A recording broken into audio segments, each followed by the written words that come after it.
Good morning everyone. सो आज जो हम टॉपिक स्टार्ट करेंगे वो है बाय सिग्नलिंग। ठीक है। तो ये टॉपिक तो चलो मतलब बहुत बड़ा टॉपिक नहीं होता है, बट आप आप अगर सिग्नलिंग के अंदर जैसे हम अलग अलग टाइप की सिग्नलिंग पढ़ते हैं, जीपीसीआरस होते हैं, आरटीके होते हैं, बट ये होता है इस पे क्वेश्चन आता है। एक्चुअली इसको हमें इस कॉन्टेक्स्ट में पढ़ना होता है जो डिफरेंट टाइप के हॉर्मोन्स हैं। ठीक है। जैसे हमारी बॉडी के अंदर अलग अलग टाइप के हॉर्मोन्स हैं तो वो अलग अलग टाइप की सिग्नलिंग दिखाते हैं। ठीक है ना। जैसे आपसे पूछा कि इंसुलिन कौन सी सिग्नलिंग दिखाता है, ग्लूकागोन कौन सी सिग्नलिंग दिखाता है, तो आपको ना ये याद रखना पड़ेगा।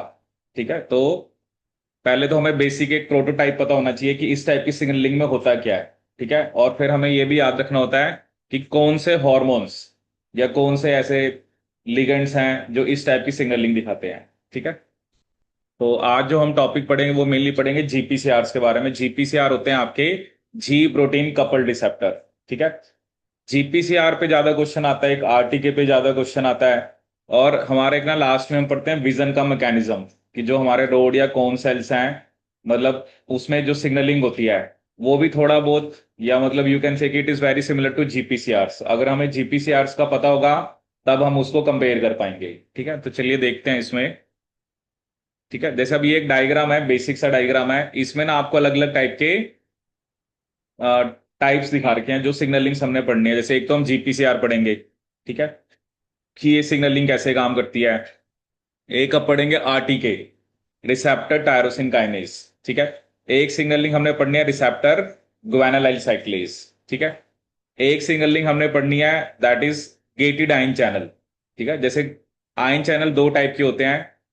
कुछ जो चैनल्स होते हैं वो ओपन या क्लोज करते हैं, that is in response to ligand. जैसे कई बार लिगेंड आएगा तो मे बी चैनल ओपन होगा, कई बार लिगेंड की बाइंडिंग से चैनल आपका क्लोज भी हो सकता है। और दूसरा बेसिकली मेम्ब्रेन पोटेंशियल। ठीक है। जनरली दो टाइप के आयन चैनल्स, ये हमने वैसे सेल में भी पढ़े थे पहले, कि एक वोल्टेज गेटेड होते हैं। तो मेम्ब्रेन की वोल्टेज डिसाइड करेगी कि चैनल ने ओपन होना है या क्लोज होना है। एक वोल्टेज गेटेड होते हैं और दूसरे हम क्या बोल देते हैं आपके लाइगेंड या लिगेंड गेटेड। ठीक है। फिर हमें और क्या शो कर रखा है, एडिशन रिसेप्टर, जैसे इंटीग्रिन्स होते हैं।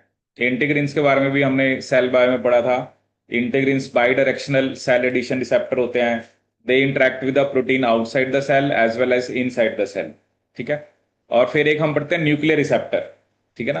एक्चुअली क्या होता है कि कुछ ऐसे हॉर्मोन्स, ठीक है, जैसे जैसे स्टेरॉइड रिसेप्टर, जैसे steroid receptor allows the receptor to regulate the expression of gene. ठीक है। अब जैसे इसमें क्या है ना, इसमें जो आपका एक तरह से जो लिगेंड है जिसको एस दिखा रखा वो सीधा ही न्यूक्लियस के अंदर चला गया। ठीक है ना। जनरली मोस्ट ऑफ द जो हॉर्मोन्स होते हैं या मोस्ट ऑफ द जो लिगेंड्स हैं वो सेल के अंदर नहीं जाते। ठीक है ना, क्योंकि जो सेल की मेम्ब्रेन है वो हाइड्रोफोबिक है। तो वो जो आपके प्रोटीन्स हैं, इंसुलिन है, ग्लूकागोन है, वो सेल के अंदर नहीं जाते। लेकिन जो स्टेरॉइड हॉर्मोन्स होते हैं, क्यों कौन से हॉर्मोन्स होते हैं, स्टेरॉइड, जो स्टेरॉइड हॉर्मोन्स होते हैं इनका रिसेप्टर कहां पर होता है आपका, इनका रिसेप्टर होता है जनरली, मतलब दोनों जगह पे हो सकता है, या तो सेल के साइटोसोल में भी हो सकते हैं या न्यूक्लियस में भी हो सकता है। ठीक है।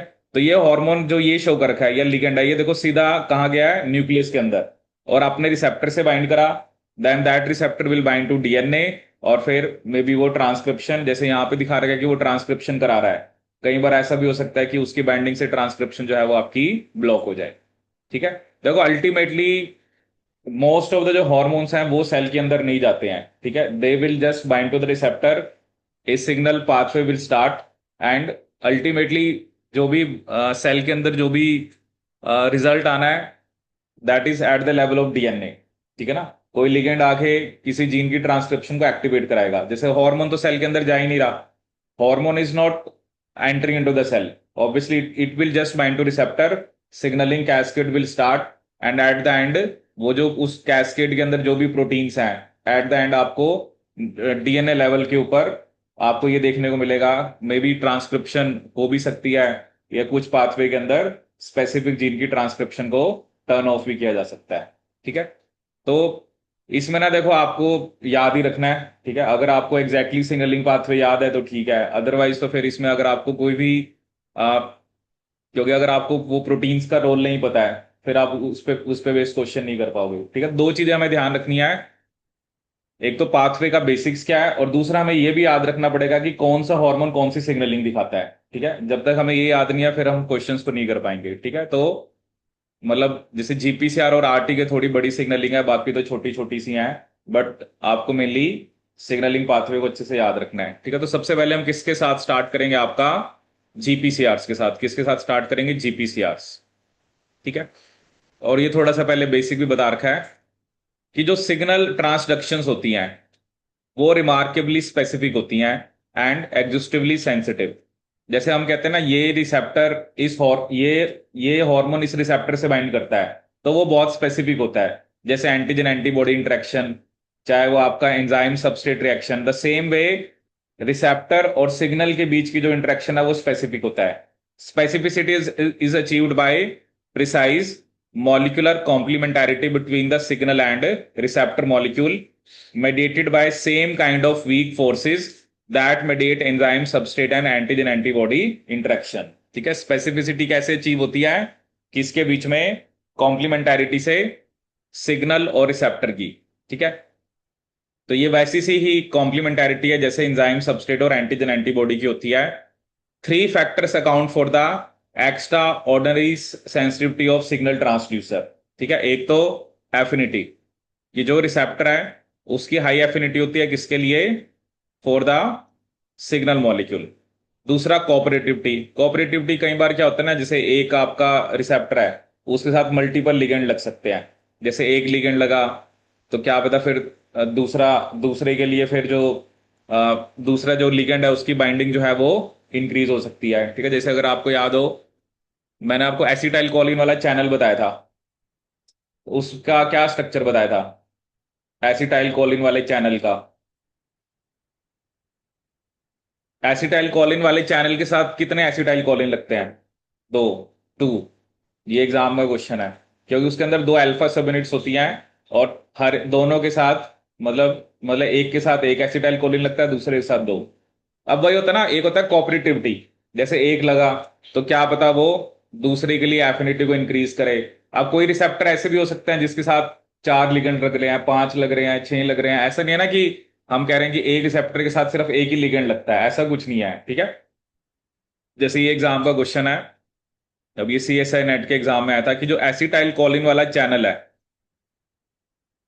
ठीक है, इसके अंदर जब हमने इसका स्ट्रक्चर पढ़ा था, वैसे इसमें फाइव सब यूनिट्स थी, फाइव में से दो अल्फा होती हैं, और दोनों अल्फा के साथ एसिटाइल कोलिन लगता है, तो इसका आंसर क्या था, टू था।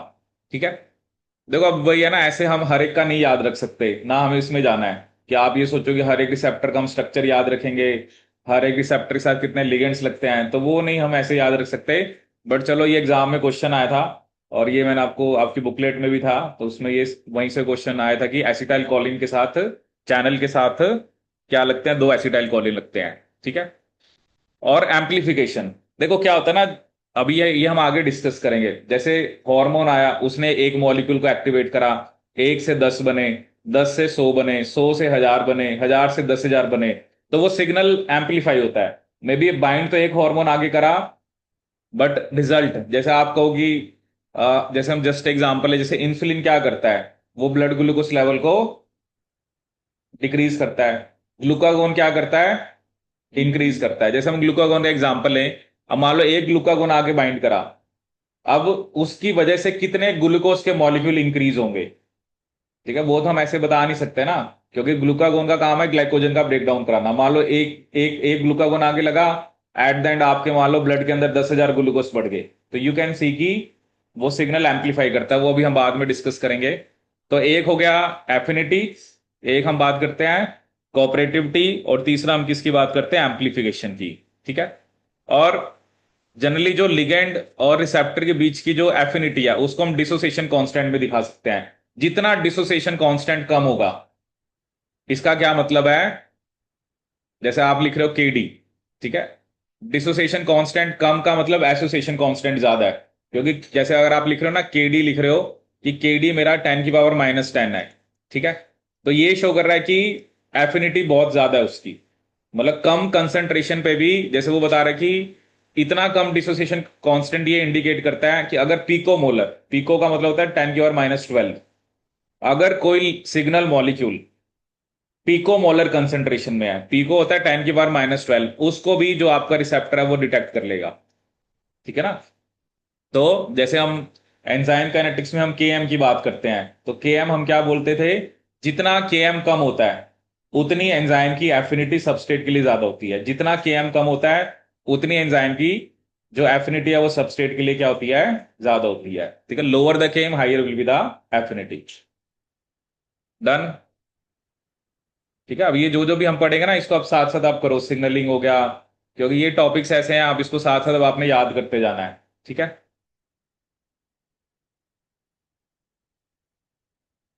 ठीक है, तो ये डायग्राम मैंने आपको पहले ही दिखा दिया।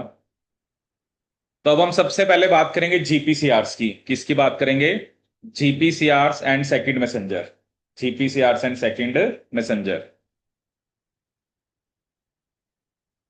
ठीक है, देखो जब भी हम जीपीसीआर की बात करते हैं तो इसमें 3 कंपोनेंट्स हैं। ठीक है, कौन कौन से, एक तो प्लाज्मा मेम्ब्रेन रिसेप्टर है जिसके अंदर 7 ट्रांसमेम्ब्रेन हेलिकल सेगमेंट्स हैं। ठीक है। दूसरा एंजाइम है सेल की मेम्ब्रेन में जो intra cellular second messenger generate करता है। और तीसरा एक जी प्रोटीन। ठीक है, कौन कौन से 3 कंपोनेंट हैं, a plasma membrane receptor with 7 transmembrane helical segment. ठीक है, इसे हम क्या बोलते हैं आपका, हैप्टा हेलिकल और सरपेंटाइन रिसेप्टर्स। हैप्टा हेलिकल और सरपेंटाइन रिसेप्टर्स। दूसरा क्या होता है कि enzymes in the cell membrane जो कि एक इंट्रासेलुलर मैसेंजर जनरेट करते हैं। और तीसरा एक जी protein. One is a plasma membrane receptor with 7 transmembrane helical segment. Second an enzyme. ठीक है, वो एंजाइम अभी हम डिस्कस करेंगे, उसका नाम यहां पर होता है एडिनाइलेट साइक्लेज। क्या नाम होता है, एडिनाइलेट साइक्लेज। और ये क्या करता है, ये एटीपी से साइक्लिक एएमपी बनाता है। क्या बनाता है, एटीपी से क्या बनाता है आपका, साइक्लिक एएमपी। तो ये कौन सा मैसेंजर जनरेट करता है, साइक्लिक एएमपी। और तीसरा जी प्रोटीन। जी प्रोटीन जनरली वो होता है जो जीटीपी या जीडीपी से बाइंड करता है।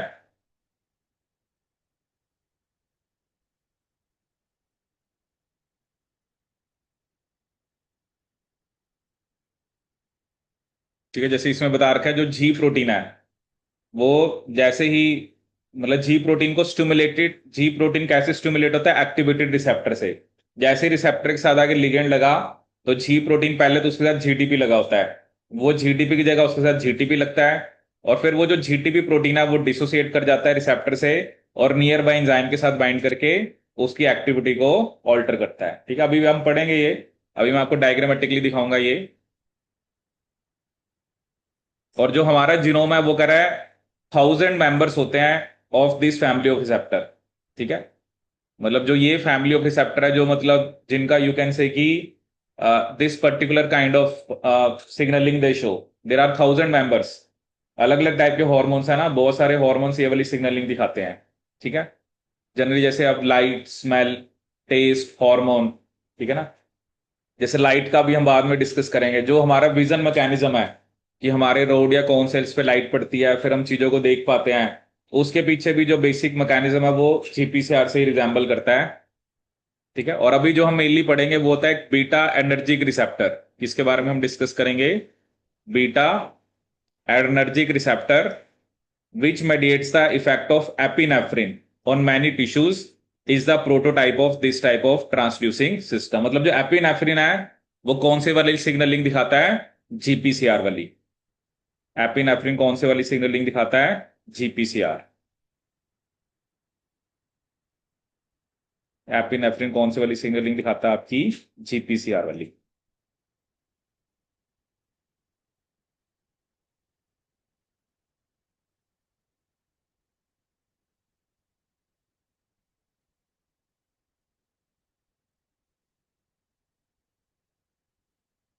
ठीक है, तो कौन कौन से कंपोनेंट है, एक है आपका receptor which is a heptahelical, second enzyme and third is your G protein.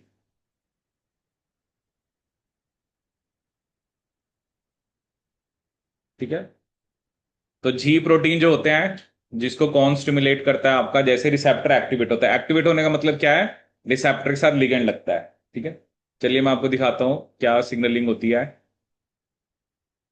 ठीक है, जैसे पहले मैं मान लो मैं आपको पाथवे दिखाता हूँ कि पाथवे में होता क्या है। ठीक है, जैसे यहां पर आप देख सकते हो ये रिसेप्टर है जिसको हम कौन सा रिसेप्टर बोल लेते हैं, हेप्टाहेलिकल। ठीक है, epinephrine binds to it specific receptor. ठीक है, एपिनेफ्रिन जो आपका ये हार्मोन है जिसको उसने ई दिखा रखा है, ये रिसेप्टर है।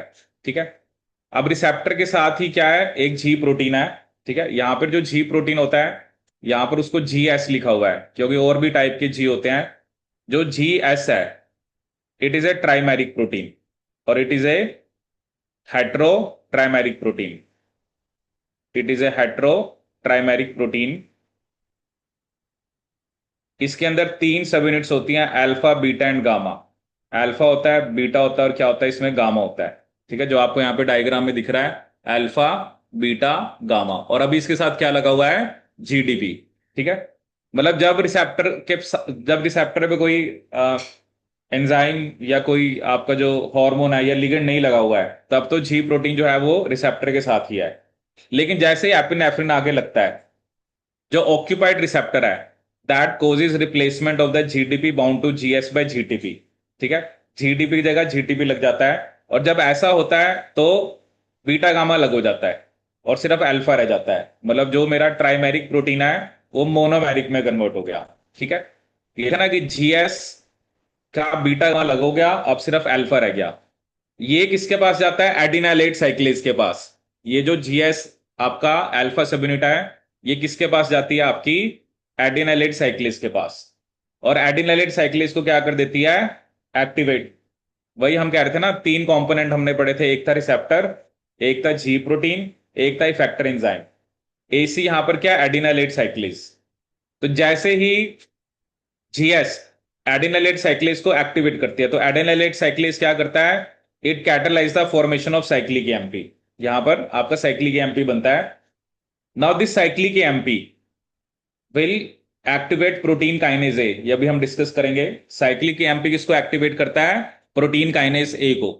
और जो प्रोटीन काइनेज मतलब इसके बाद फॉस्फोरिलेशन होती है सेलुलर प्रोटीन्स की by protein kinase A, causes cellular response to epinephrine. मतलब एपिनेफ्रिन सेल के अंदर नहीं आया। ठीक है, देखो साइक्लिक एएमपी तक का पाथवे कॉमन है कि ये जो जीपीसीआर वाली सिग्नलिंग है इसमें आपका साइक्लिक एएमपी बनेगा। बट वो डिपेंड करता है ना कि किस टाइप का सेल है और किस टाइप का हार्मोन कहाँ पे काम कर रहा है। बट एपिनेफ्रिन वाली सिग्नलिंग के अंदर साइक्लिक एएमपी किसको एक्टिवेट कर रहा है, प्रोटीन काइनेज ए को। क्योंकि काइनेज जनरली काइनेज क्या होता है, फॉस्फोराइलेट। जैसे एक काइनेज ने दूसरे पे फॉस्फेट ऐड किया, मान लो एक्टिवेट हो गया, फिर उसने, तो एक तरह से सिग्नलिंग पाथवे स्टार्ट हो जाएगा। ठीक है, और रिस्पॉन्स आएगा आपका इन रिस्पॉन्स टू एपिनेफ्रिन। ठीक है, epinephrine does not enter into cell. ठीक है, ये सिर्फ क्या करता है, ये सिर्फ सिग्नल देता है। ठीक है, कौन बनाता है एपिनेफ्रिन, एपिनेफ्रिन कौन सी ग्लैंड का हार्मोन है, एड्रिनल ग्लैंड। एड्रिनल में मेडुला या कॉर्टेक्स, एड्रिनल के दो पार्ट होते हैं, एक मेडुला होता है, कॉर्टेक्स होता है। तो ये एपिनेफ्रिन जो है ये कौन से एड्रिनल ग्लैंड के पार्ट से बनता है, ये मेडुलरी हार्मोन है। ठीक है, और ये जनरली टायरोसिन से डिराइव होता है। हम्म, एपिनेफ्रिन, नोर एपिनेफ्रिन, डोपामिन, इनको हम कैटिकोलामिन्स भी बोलते हैं। ठीक है ना, जब भी जैसे होता है ना बॉडी के अंदर, जब जैसे फ्लाइट फाइट फ्राइट, उस टाइम पे इन हॉर्मोन्स का लेवल बढ़ता है, 3F, 4S बोलते हैं, सॉल्ट स्ट्रेस शुगर सेक्स, उस टाइम पे भी इन हॉर्मोन्स का लेवल बढ़ता है। ठीक है, जैसे बोलते हैं एडिनल रश या एडिनलिन रश, तो एडिनल ग्लैंड के हॉर्मोन्स का लेवल बढ़ता है। और ये अभी हम बाद में डिस्कस करेंगे, क्योंकि एक बार तो सिग्नलिंग पाथवे स्टार्ट हो गया, बट बाद में हमें उसे टर्मिनेट भी तो कराना होता है। वो हम बाद में डिस्कस करेंगे। उसमें सिर्फ एक पार्ट इसने दिखा रखा है कि जब मतलब एक बार सिग्नलिंग होगी, बाद में हमने उसको टर्मिनेट भी कराना है। तो जो साइक्लिक एमपी है, जैसे उसकी डिग्रेडेशन कराई जाती है। साइक्लिक एमपी की डिग्रेडेशन कौन कराता है, cyclic nucleotide phosphodiesterase. Cyclic nucleotide फॉस्फोडाइस्टेरेस, ये हम बाद में पढ़ेंगे। क्योंकि ऐसे नहीं है ना कि सिग्नलिंग पाथवे तो एक बार तो स्टार्ट हो गया, बट ये थोड़ा कि वो हमेशा एक्टिवेट ही रहेगा। एट द एंड आपको उसको टर्मिनेट भी तो कराना है ना, कि रोकना भी तो है। रोकने का मतलब क्या है, जो साइक्लिक एमपी का लेवल बढ़ा उसको कम करो, जो जी प्रोटीन ट्राइमेरिक से मोनोमेरिक फॉर्म में गया है उसको दोबारा ट्राइमेरिक फॉर्म में लेके आओ, ठीक है ना। तो और मे बी जो रिसेप्टर एक्टिवेट हुआ था उसको भी हमने डिसेंसिटाइज करना है। एक्चुअली तीन चीजें हुई हैं, रिसेप्टर से लिगेंड लगा है, ठीक है, जब सिग्नलिंग करानी है, बट जब सिग्नल को टर्मिनेट कराना है तो उस लिगेंड को हटाना है। जी प्रोटीन मेरा ट्राइमेरिक से मोनोमेरिक फॉर्म में गया है, जब मुझे सिग्नल को टर्मिनेट कराना है तो I have to bring it back to the trimeric form. And cyclic MP का लेवल इंक्रीज हुआ है, उसको मुझे बाद में कम भी करना है, वो हम बाद में डिस्कस करेंगे ना, अभी टर्मिनेशन के बारे में। अभी हमें ये सिग्नलिंग पाथवे याद रखना है। When ligand will bind to receptor, it will convert और इट विल लीड टू जो आपका जी प्रोटीन है, from trimeric form it is converted into monomeric form, GDP is replaced by GTP. Now this monomeric form will activate adenylate cyclase.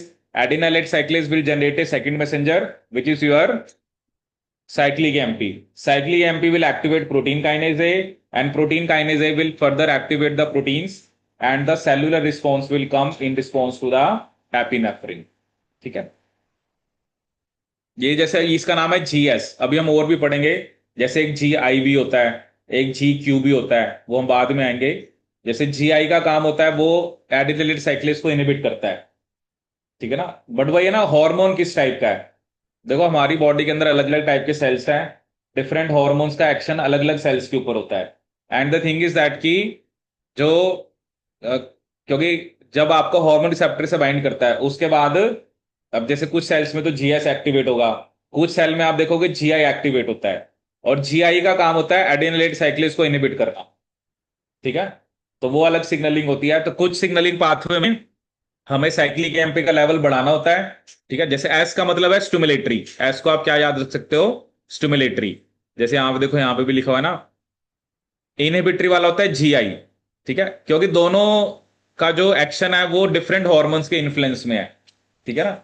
जैसे जो epinephrine का है वो that is in response to the, जो epinephrine है वो GS को activate कर रहा है, लेकिन दूसरा कोई हार्मोन है जब वो किसी और सेल के ऊपर बाइंड करेगा रिसेप्टर से, तो वो किसको एक्टिवेट करेगा, GI को। और GI क्या करता है, एडिनिलाइट साइक्लेस को इनहिबिट करता है।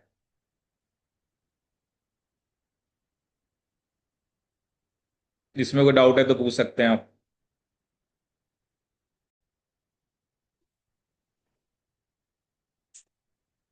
ठीक है, तो ये देखिए जो भी मैंने आपको बताया ना, क्योंकि ये एपिनेफ्रिन, एपिनेफ्रिन जो है वो ये वाली सिग्नलिंग दिखाता है। जैसे यहां पर हम इसको क्या बोलते हैं, beta adrenergic receptor system, that act as और that act through the second messenger cyclic AMP। वो कह रहा है एपिनेफ्रिन का जो एक्शन है वो कैसे बिगिन होता है, when hormone binds to a protein receptor in the plasma membrane of a hormone sensitive cell. जैसे ही हार्मोन आके बाइंड करता है तो ये सिग्नलिंग स्टार्ट होती है। जैसे यहां पर बता रहा है एडर्नर्जिक रिसेप्टर, एडर्नर्जिक जो है वो एक ऑल्टरनेटिव नेम है किसके लिए, एपिनेफ्रिन और एडिनिलिन के लिए। इसकी भी ना अलग अलग टाइप्स होती हैं, मतलब अल्फा 1 अल्फा 2, बीटा 1 बीटा 2। जैसे होता है ना, एपिनेफ्रिन का एक्शन ये थोड़ा कि सिर्फ एक ही टाइप के सेल के ऊपर है, ठीक है।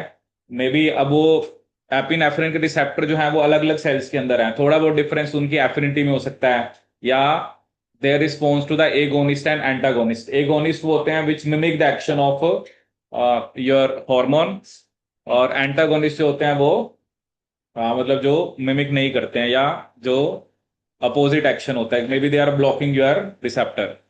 तो एगोनिस्ट वो स्ट्रक्चरल एनालॉग होते हैं जो मिमिक करते हैं, और एंटागोनिस्ट वो होते हैं जो बाइंड करते हैं but they will not trigger the normal effect, और we can say they block the effect of agonist, ठीक है।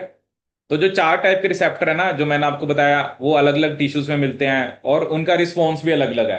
अब देखो ना हमारी बॉडी के अंदर, अब एडिनेलिन के हम कहते हैं मान लो अलग अलग फंक्शंस हैं, ठीक है, और अलग अलग, मतलब हार्मोन तो एक ही है बट बॉडी के अंदर अलग अलग टाइप के टिश्यूज हैं, अलग अलग टाइप के सेल्स हैं।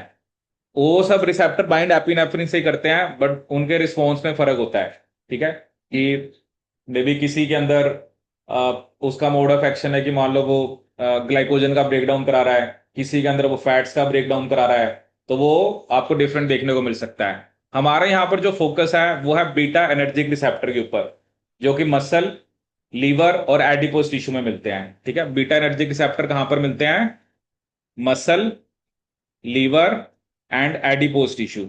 ठीक है। अब ऑब्वियसली मसल का बॉडी में अलग रोल है, लीवर का अलग रोल है, एडिपोज टिश्यू का अलग रोल है। ठीक है। लेकिन जो बीटा वन और बीटा टू है वो जनरली सेम मैकेनिज्म के थ्रू ही काम करते हैं। तो बीटा एनर्जिक जो है वो हम जो टर्म है वो दोनों के लिए अप्लाई कर सकते हैं। ठीक है। मतलब यहां पर वही कह रहा है ना कि रिसेप्टर की भी टाइप्स हैं। जो हार्मोन एड्रेनलिन एड्रेनलिन के अकॉर्डिंग या एड्रेनलिन के सिग्नल के अकॉर्डिंग रिस्पॉन्ड करते हैं एपिनेफ्रिन के। तो उनके भी अलग अलग टाइप्स हैं। बिकॉज हमारी बॉडी के अंदर जैसे अब आप कह रहे हो मसल सेल है, लीवर सेल है, एडिपोज टिश्यू है, और भी बॉडी में डिफरेंट टाइप ऑफ टिश्यू हैं।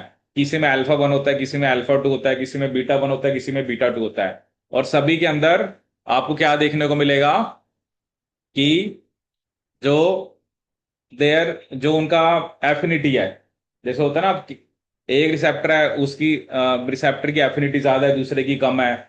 और मे बी रिस्पॉन्स रिस्पॉन्स भी डिफरेंट आ सकता है। ठीक है। देखो क्या है ना, साइक्लिक एमपी बनना is one thing. Cyclic MP तो एक मैसेंजर बन रहा है, बट आगे वो किस टाइप के एंजाइम को एक्टिवेट कर रहा है वो आपको अलग अलग देखने को मिल सकता है। ठीक है। तो नॉर्मली जो हमने यहाँ पे डिस्कस करा है, जो बीटा वाला है वो किसको एक्टिवेट करा है आपका, जैसे एपिनेफ्रिन किसको एक्टिवेट करता है, आपके प्रोटीन काइनेज ए को। ठीक है। एपिनेफ्रिन की सिग्नलिंग में जो जो आपका साइक्लिक एमपी बना है उसने किसको एक्टिवेट करा है, प्रोटीन काइनेज ए को। ठीक है। ये देखो मैंने आपको पहले ही बता दिया कि ये जो बीटा एनर्जिक रिसेप्टर है ये इंटीग्रल प्रोटीन है। इसके अंदर कितने हेलिकल सेगमेंट होते हैं आपके, और 7 हाइड्रोफोबिक रीजन्स। कितने रीजन्स होते हैं, 7 hydrophobic regions of 20 to 28 amino acid residues that snake back and forth across the plasma membrane 7 times। ठीक है। Thus the alternative name for GPCR उसका क्या नाम है, serpentine receptor और heptahelical receptor। ठीक है। उसका ऑल्टरनेटिव नेम क्या है, serpentine receptor और heptahelical receptor। ठीक है। जैसे ही एपिनेफ्रिन रिसेप्टर में जो भी एक deep with in the plasma membrane जैसे उसके साथ बाइंड करता है, तो वो कह रहा है जो रिसेप्टर का इंट्रासेल्यूलर डोमेन है उसके अंदर कॉन्फॉर्मेशनल चेंज आता है, और वो इफेक्ट करता है interaction with the second protein in the signal transduction pathway which is stimulatory G protein और GS on the cytoplasmic side of the membrane, on the cytoplasmic side of the membrane. यही हमने कहा था ना कि जब हार्मोन आगे लगता है तो एक्चुअली क्या हो रहा है, जी प्रोटीन जो है वो ट्राइमेरिक से मोनोमेरिक फॉर्म में जाता है। ठीक है ना, तभी जाता है जब क्या आगे लगता है आपका हार्मोन। जब हार्मोन आगे लगेगा तो जी प्रोटीन आपका ट्राइमेरिक से मोनोमेरिक फॉर्म में जाएगा, और मोनोमेरिक फॉर्म में ये किसको एक्टिवेट करेगा, आपका एडिनाइलेट साइक्लेस को। किसको एक्टिवेट करेगा, ये एडिनाइलेट साइक्लेस को।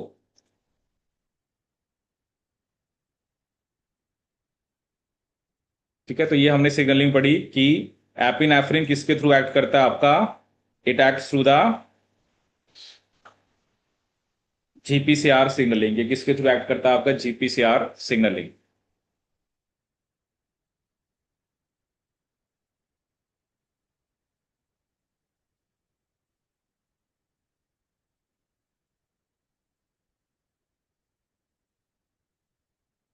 ठीक है। ये चलो अभी हम ये डिस्कस करेंगे। ये जैसे ये देखो ना आपको बता रखा है, जनरली होता क्या है, मतलब ये सिर्फ हमें जी प्रोटीन के बारे में बता रखा है, GS with GDP bound is turned of. अगर आपके जी प्रोटीन के साथ क्या लगा हुआ है, जीडीपी लगा हुआ, तो वो टर्न्ड ऑफ है, मतलब इट इज नॉट फंक्शनल। ये एडिनाइलेट साइक्लेस को या एडिनाइल साइक्लेस को एक्टिवेट नहीं कर सकता। लेकिन जैसे ही कांटेक्ट होता है जीएस का किसके साथ, हार्मोन रिसेप्टर कॉम्प्लेक्स के साथ, so that causes displacement of the bound GDP bye GTP. मतलब आपका जीडीपी की जगह आके क्या लग जाता है, जीटीपी। और ये क्या हो गया आपका, मतलब जैसे ही जीएस के साथ जीटीपी लगता है तो वो किससे डिसोसिएट हो जाता है, बीटा गामा से। और ये वाला क्या होगा, टर्न्ड ऑन, और ये किसको एक्टिवेट करता है, एडिनाइलेट साइक्लेस को। ठीक है। अब क्या होता है ना, जैसे अभी हम टर्मिनेशन की बात करेंगे, एक्चुअली ये जो जी प्रोटीन है इसके पास ना फीबल जीटी पेज एक्टिविटी भी होती है। फीबल का मतलब क्या होता है, फीबल का क्या मतलब होता है, हम्म, फीबल का मतलब क्या होता है, देख लो, इंग्लिश बड़ी वीक है आपकी है। गेट का पेपर होता है, उसमें इंग्लिश भी आती है थोड़ी सी। है, सिनोनिम्स एंटोनिम्स पढ़ते हो आप कुछ? वोकैबुलरी डेवलप करो अपनी। जब मैं सेकंड ईयर में था ना, मैं एमबीए की कोचिंग में जाता था। हमने सोचा था बीएससी के बाद एमबीए करेंगे, बट चलो भैया ना, डेस्टिनी ने पता नहीं कहाँ लेके जाना होता है। तो वहां पर हमें वो कुछ वर्ड्स आपको, एक तो वो फ्लैश कार्ड से देते थे उस टाइम पे। अब तो चलो वही है ना, आप रेगुलर करते रहते हो तो याद रहते हैं, तो थोड़े बहुत वो इंग्लिश के वर्ड्स पढ़ते थे वहां पे। और फिर क्या होता था कि कुछ क्वेश्चन ऐसे आए, क्योंकि गेट का जो एग्जाम है उसके अंदर कुछ सिनोनिम्स एंटोनिम्स आते हैं, कुछ जनरल इंग्लिश आ जाती है। ठीक है ना, उसमें एक सेक्शन होता है। तो कुछ वर्ड्स आपको पता होने चाहिए। फीबल का मतलब होता है वीक। फीबल का मतलब क्या होता है? वीक। पढ़ते हैं इंग्लिश न्यूज़पेपर भी नहीं पढ़ते हैं? क्या ये पढ़ ले वो बहुत है? देखो क्या है ना, टाइम सबके पास है। ठीक है, उतना ही पूरे दिन में सबके पास उतना ही टाइम होता है, बट कौन उसको कैसे यूटिलाइज करता है। क्योंकि जब से फोन आया, लोगों ने टीवी देखना छोड़ दिया, लोगों ने न्यूज़पेपर पढ़ना छोड़ दिया। ठीक है, और ये बहुत बेसिक चीजें होती हैं। ठीक है, चलो आप चाहे इंग्लिश पढ़ना हिंदी पढ़ना वो आपकी मर्जी है, बट हमें न्यूज़पेपर पढ़ना चाहिए। ठीक है ना, इंग्लिश पढ़ोगे तो ज्यादा बेटर है। और जैसे अब सबसे टिपिकल आता है हिंदू का। हिंदू का जो होता है ना, उसकी लैंग्वेज सबसे टफ होती है। तो जब हम जाते थे ना कोचिंग लेने, वो कहते हैं पहले आप हिंदुस्तान टाइम से स्टार्ट करो। ट्रिब्यून ट्रिब्यून की भी लैंग्वेज थोड़ी टिपिकल होती है। हिंदू की सबसे लैंग्वेज जो आप देखोगे, उसके वर्ड्स बहुत टिपिकल होते हैं। तो थोड़ा बहुत पढ़ना चाहिए। देखो पता है, यही चीज होती है ना, आप जिस चीज पे मेहनत करके जाओगे ऑटोमेटिकली वो आपको पेपर में दिखेगी। ठीक है ना, वो ऑटोमेटिकली आपको पेपर में देखने को मिलेगी। ठीक है, अब जैसे एप्टीट्यूड होता था, तो थोड़ा बहुत एप्टीट्यूड भी, क्योंकि एमबीए आप कर रहे हो तो आपका एप्टीट्यूड भी उसमें उसमें होता है क्या था, उसमें देखो 4 सेक्शन होते हैं। आप कोई भी एमबीए का एग्जाम दे रहे हो या कोई भी जनरल ये जो एग्जाम्स होते हैं जैसे गवर्नमेंट जॉब के भी, एक होता है उसमें क्वांट्स। क्वांट्स होता है जो बेसिक मैथमेटिक्स। अब पता नहीं क्या टर्म्स यूज करते हैं। एक होता था एलआर, लॉजिकल रीजनिंग। एक होता था डाटा इंटरप्रिटेशन। और एक होता है इंग्लिश। ये तीन चार ही मतलब इसी के अंदर आगे आगे सब टॉपिक्स उन्होंने डिवाइड किए होते थे। तो अब जैसे मैंने जब गेट का एग्जाम दिया था ना, तो मेरा एमएससी अभी फर्स्ट सेमेस्टर हुआ था, एमएससी का फर्स्ट सेमेस्टर। ठीक है, तो अब जैसे मैं शिमला में सी करी थी एमएससी, तो वहाँ 2 मंथ का ब्रेक मिला था, जनवरी और फरवरी। वहाँ पे विंटर ब्रेक होता था, समर ब्रेक नहीं होता था। तो अभी बीएससी के बाद एक एमएससी एंट्रेंस क्रैक किया था। ठीक है, और वो वही ना आपके पास, अब आपके पास वहाँ 1.5 2 महीना था, क्योंकि एग्जाम होना था फरवरी के अंदर या पता नहीं मार्च में था उस टाइम। तो अब वो होता है ना, मैंने उन 1 2 मंथ को थोड़ा यूटिलाइज करा। मैं कहा, चलो थोड़ा बहुत पढ़ लेते हैं। कुछ सब्जेक्ट्स कवर किए। और जैसे थोड़ी बहुत पता थी, इंग्लिश आता है, मैथ्स आता है अपने आप। जो आज आपको दिखने को मिलता है ना कि आप ऑनलाइन सर्च करते हो वीडियोस, हमने कभी ऐसे पढ़ाई नहीं करी। ठीक है, इसलिए हम आपको इस मामले में नहीं अंडरस्टैंड कर सकते आज की जनरेशन को, क्योंकि हमने बिल्कुल ऐसे पढ़ाई नहीं करी है। यूट्यूब वीडियोस, हमारी स्टडीज के अंदर इन चीजों की कोई, मतलब हमने इन चीजों को कभी नहीं पढ़ा। ठीक है ना, मतलब इनके थ्रू हमारी स्टडी नहीं हुई है। तो वही होता था, बुक्स हैं उसमें से पढ़ते थे आप। तो वो होता है ना, पेपर देना है, क्योंकि एक फॉर्म फिल किया हुआ था तो 1.5 2 महीना है, तो रोज 2 4 घंटे पढ़ लिया, कभी इंग्लिश देख ली, क्योंकि वो मटेरियल पढ़ा हुआ था। कोई मैथ्स के क्वेश्चन कर लिए, तो ऑटोमेटिकली जो जो चीज पढ़ के गए उसमें से आ गई पेपर में। ऐसे ना कि देखो, अब कोई सोचे इंग्लिश की वोकैबुलरी बनाना, कितने वर्ड्स हैं, आप कभी खत्म ही नहीं हो सकते। इंग्लिश की वोकैबुलरी थोड़ा खत्म हो सकती है। अब डिक्शनरी आती थी, आजकल तो डिक्शनरी भी खत्म हो गई है। पहले लोग डिक्शनरी रखते थे अपने पास ना, कि if they want to get the meaning of something. आजकल क्या, फोन है, तो डिक्शनरी का कोई कंसेप्ट ही नहीं है। आप फोन पे आप चाहे ऑडियो बोल के करो, कुछ भी करो, तो देख, डिक्शनरी भी बहुत अलग अलग टाइप की आती थी। कुछ आती थी पॉकेट डिक्शनरी, छोटी सी, कुछ तो उससे बड़ी, उससे बड़ी। तो कुछ डिक्शनरी ऐसा था ना, लोग ऐसे ही खरीदते थे जो कि इजी होती है कैरी करने में, तो पॉकेट डिक्शनरी बहुत चलती थी। ठीक है, बट आजकल का पता नहीं क्या सिस्टम है। आप फोन है ना, उसमें मुझे लगता है आपको ये हेल्प मिलती होगी, एक के क्या पता आसपास के 3 4 वर्ड्स और सीख लेते थे। आप देख तो एक रहे हो, क्या पता 3 4 और। अब इसमें तो आप एक ही सर्च करते हो ना, तो इसलिए थोड़ा सा ये चीजें भी होनी जरूरी है। ठीक है, कल को भेजना आपको बाहर दूसरी कंट्रीज में है, फिर वहां पे वर्ड्स ही नहीं समझोगे उनके, तो है। चलो कोई नहीं, तो ये तो वैसे सिंपल ही वर्ड था। ठीक है, देखो सिंपल वही होता है ना, जिस मान लो आप कोई वर्ड बोल दो, क्या होता है मुझे उसका मीनिंग ना पता हो। बट ये एक सिंपल वर्ड है, feeble is not a very complicated word. ठीक है, ये ज्यादा वो नहीं है। ठीक है, तो वीक, तो इसके पास ना वीक कौन सी एक्टिविटी होती है, जीटी पेज। अब क्या करता है, मतलब वैसे तो वीक एक्टिविटी से क्या होगा, जीडीपी जीडीपी से दोबारा जीडीपी बना देगा। और जब जीडीपी बन गया तो ये दोबारा बीटा गामा के साथ एसोसिएट हो जाएगा। देखो आपको मैंने एक चीज बताई है, हमें सिग्नल जो चल रहा है वो भी याद रखना है, सिग्नल टर्मिनेशन भी याद रखना है। ठीक है, जैसे मेरी सिग्नलिंग के अंदर हुआ क्या है, पहला क्या हुआ है, रिसेप्टर के साथ हार्मोन लगा है। दूसरा जी प्रोटीन किस में गया है, ट्राइमेरिक से मोनोमेरिक फॉर्म में गया है। और तीसरा एडिनोलेट साइक्लेज एक्टिवेट होने से साइक्लिक एमपी बना है। जब मुझे सिग्नल को टर्मिनेट कराना है, तो अगर हम उल्टा याद रखें, एक तो मुझे साइक्लिक एमपी का लेवल कम कराना है, दूसरा मुझे जी प्रोटीन को दोबारा मोनोमेरिक से ट्राइमेरिक फॉर्म में लेके आना है, और जो हार्मोन मेरा रिसेप्टर से एसोसिएटेड है उसको भी मैंने डिसोसिएट कराना है। ठीक है ना, अदरवाइज तो क्या होगा, फिर तो वो कॉन्टिन्यूसली पाथवे चलता जाएगा। ठीक है ना, तो ऐसा नहीं होना चाहिए ना। तो अब देखो वही लिखा है कि जो जीटीपी बाउंड होता है, उसने लिखा ना कि जी प्रोटीन के पास इंट्रिंसिक जीटीपेज एक्टिविटी होती है, बट वो वीक होती है। मतलब खुद से भी वो हाइड्रोलाइज कर सकता है, मे बी हमें और भी प्रोटीन चाहिए होते हैं जो जल्दी कराएं। ठीक है, बट ये हमेशा याद रखना, जी प्रोटीन के पास इंट्रिंसिक जीटीपेज एक्टिविटी है, जिससे वो खुद को टर्न ऑफ कर सकता है। टर्न ऑफ करने के लिए बस उसने क्या करना है, जीडीपी को जीडीपी में कन्वर्ट करना है। जैसे जीडीपी से जीडीपी बन गया, वो दोबारा बीटा गामा के साथ लग जाएगा, और जी प्रोटीन दोबारा ट्राइमेरिक फॉर्म में कन्वर्ट हो गया। आया समझ में ये। ठीक है, देखो इसको आप साथ साथ याद कर लो, तभी फायदा है। इसके अंदर ऐसा कुछ नहीं है कि अगर हमें सिग्नलिंग पाथवे नहीं पता है, इसके अंदर कुछ ऐसा नहीं आप कर सकते कि चलो ये याद कर लेते हैं वो याद कर लेते हैं। आपको सिग्नलिंग पाथवे वैसे का वैसे ही याद होना चाहिए, हर एक प्रोटीन का रोल आपको याद रखना है। ठीक है, और अभी तो हम इस चीज पे भी आएंगे कि कौन कौन से हार्मोन ये सिग्नलिंग दिखाते हैं। जैसे अभी हमने सिर्फ एपिनेफ्रिन की बात करी है। ठीक है, you need to remember those hormone also which basically act through this signalling pathway. जैसे हर एक हार्मोन का अपना एक्शन होता है ना, कि उसका ये रिजल्ट है। बट एज बेसिकली हम ये कह रहे हैं कि बहुत सारे हॉर्मोन्स जो हैं उनका सिग्नलिंग पाथवे ऐसा ही है। ऑब्वियसली एंजाइम जिसको वो एक्टिवेट करेंगे वो अलग अलग होंगे। ठीक है ना, बट द बेसिक जो थीम है या बेसिक जो प्रोटोटाइप है वो सेम है। ठीक है, अब देखो मैं आपको एक इमेज दिखाता हूँ। ये थोड़ा सा किसके बारे में बता रखा आपको, प्रोटीन काइनेज ए के बारे में। ठीक है, अभी हमने क्या कहा था कि जो साइक्लिक एएमपी है वो किसको एक्टिवेट करता है, साइक्लिक एएमपी किसको एक्टिवेट करता है, प्रोटीन काइनेज ए को। Cyclic AMP activates protein kinase ए। ये किसको एक्टिवेट करता है, आपका प्रोटीन काइनेज ए को। अब देखो प्रोटीन काइनेज ए का स्ट्रक्चर देखते हैं, आपको अगर उसका स्ट्रक्चर दिख रहा है तो उसमें क्या दिख रहा है कि इसके अंदर 4 सब यूनिट होती हैं।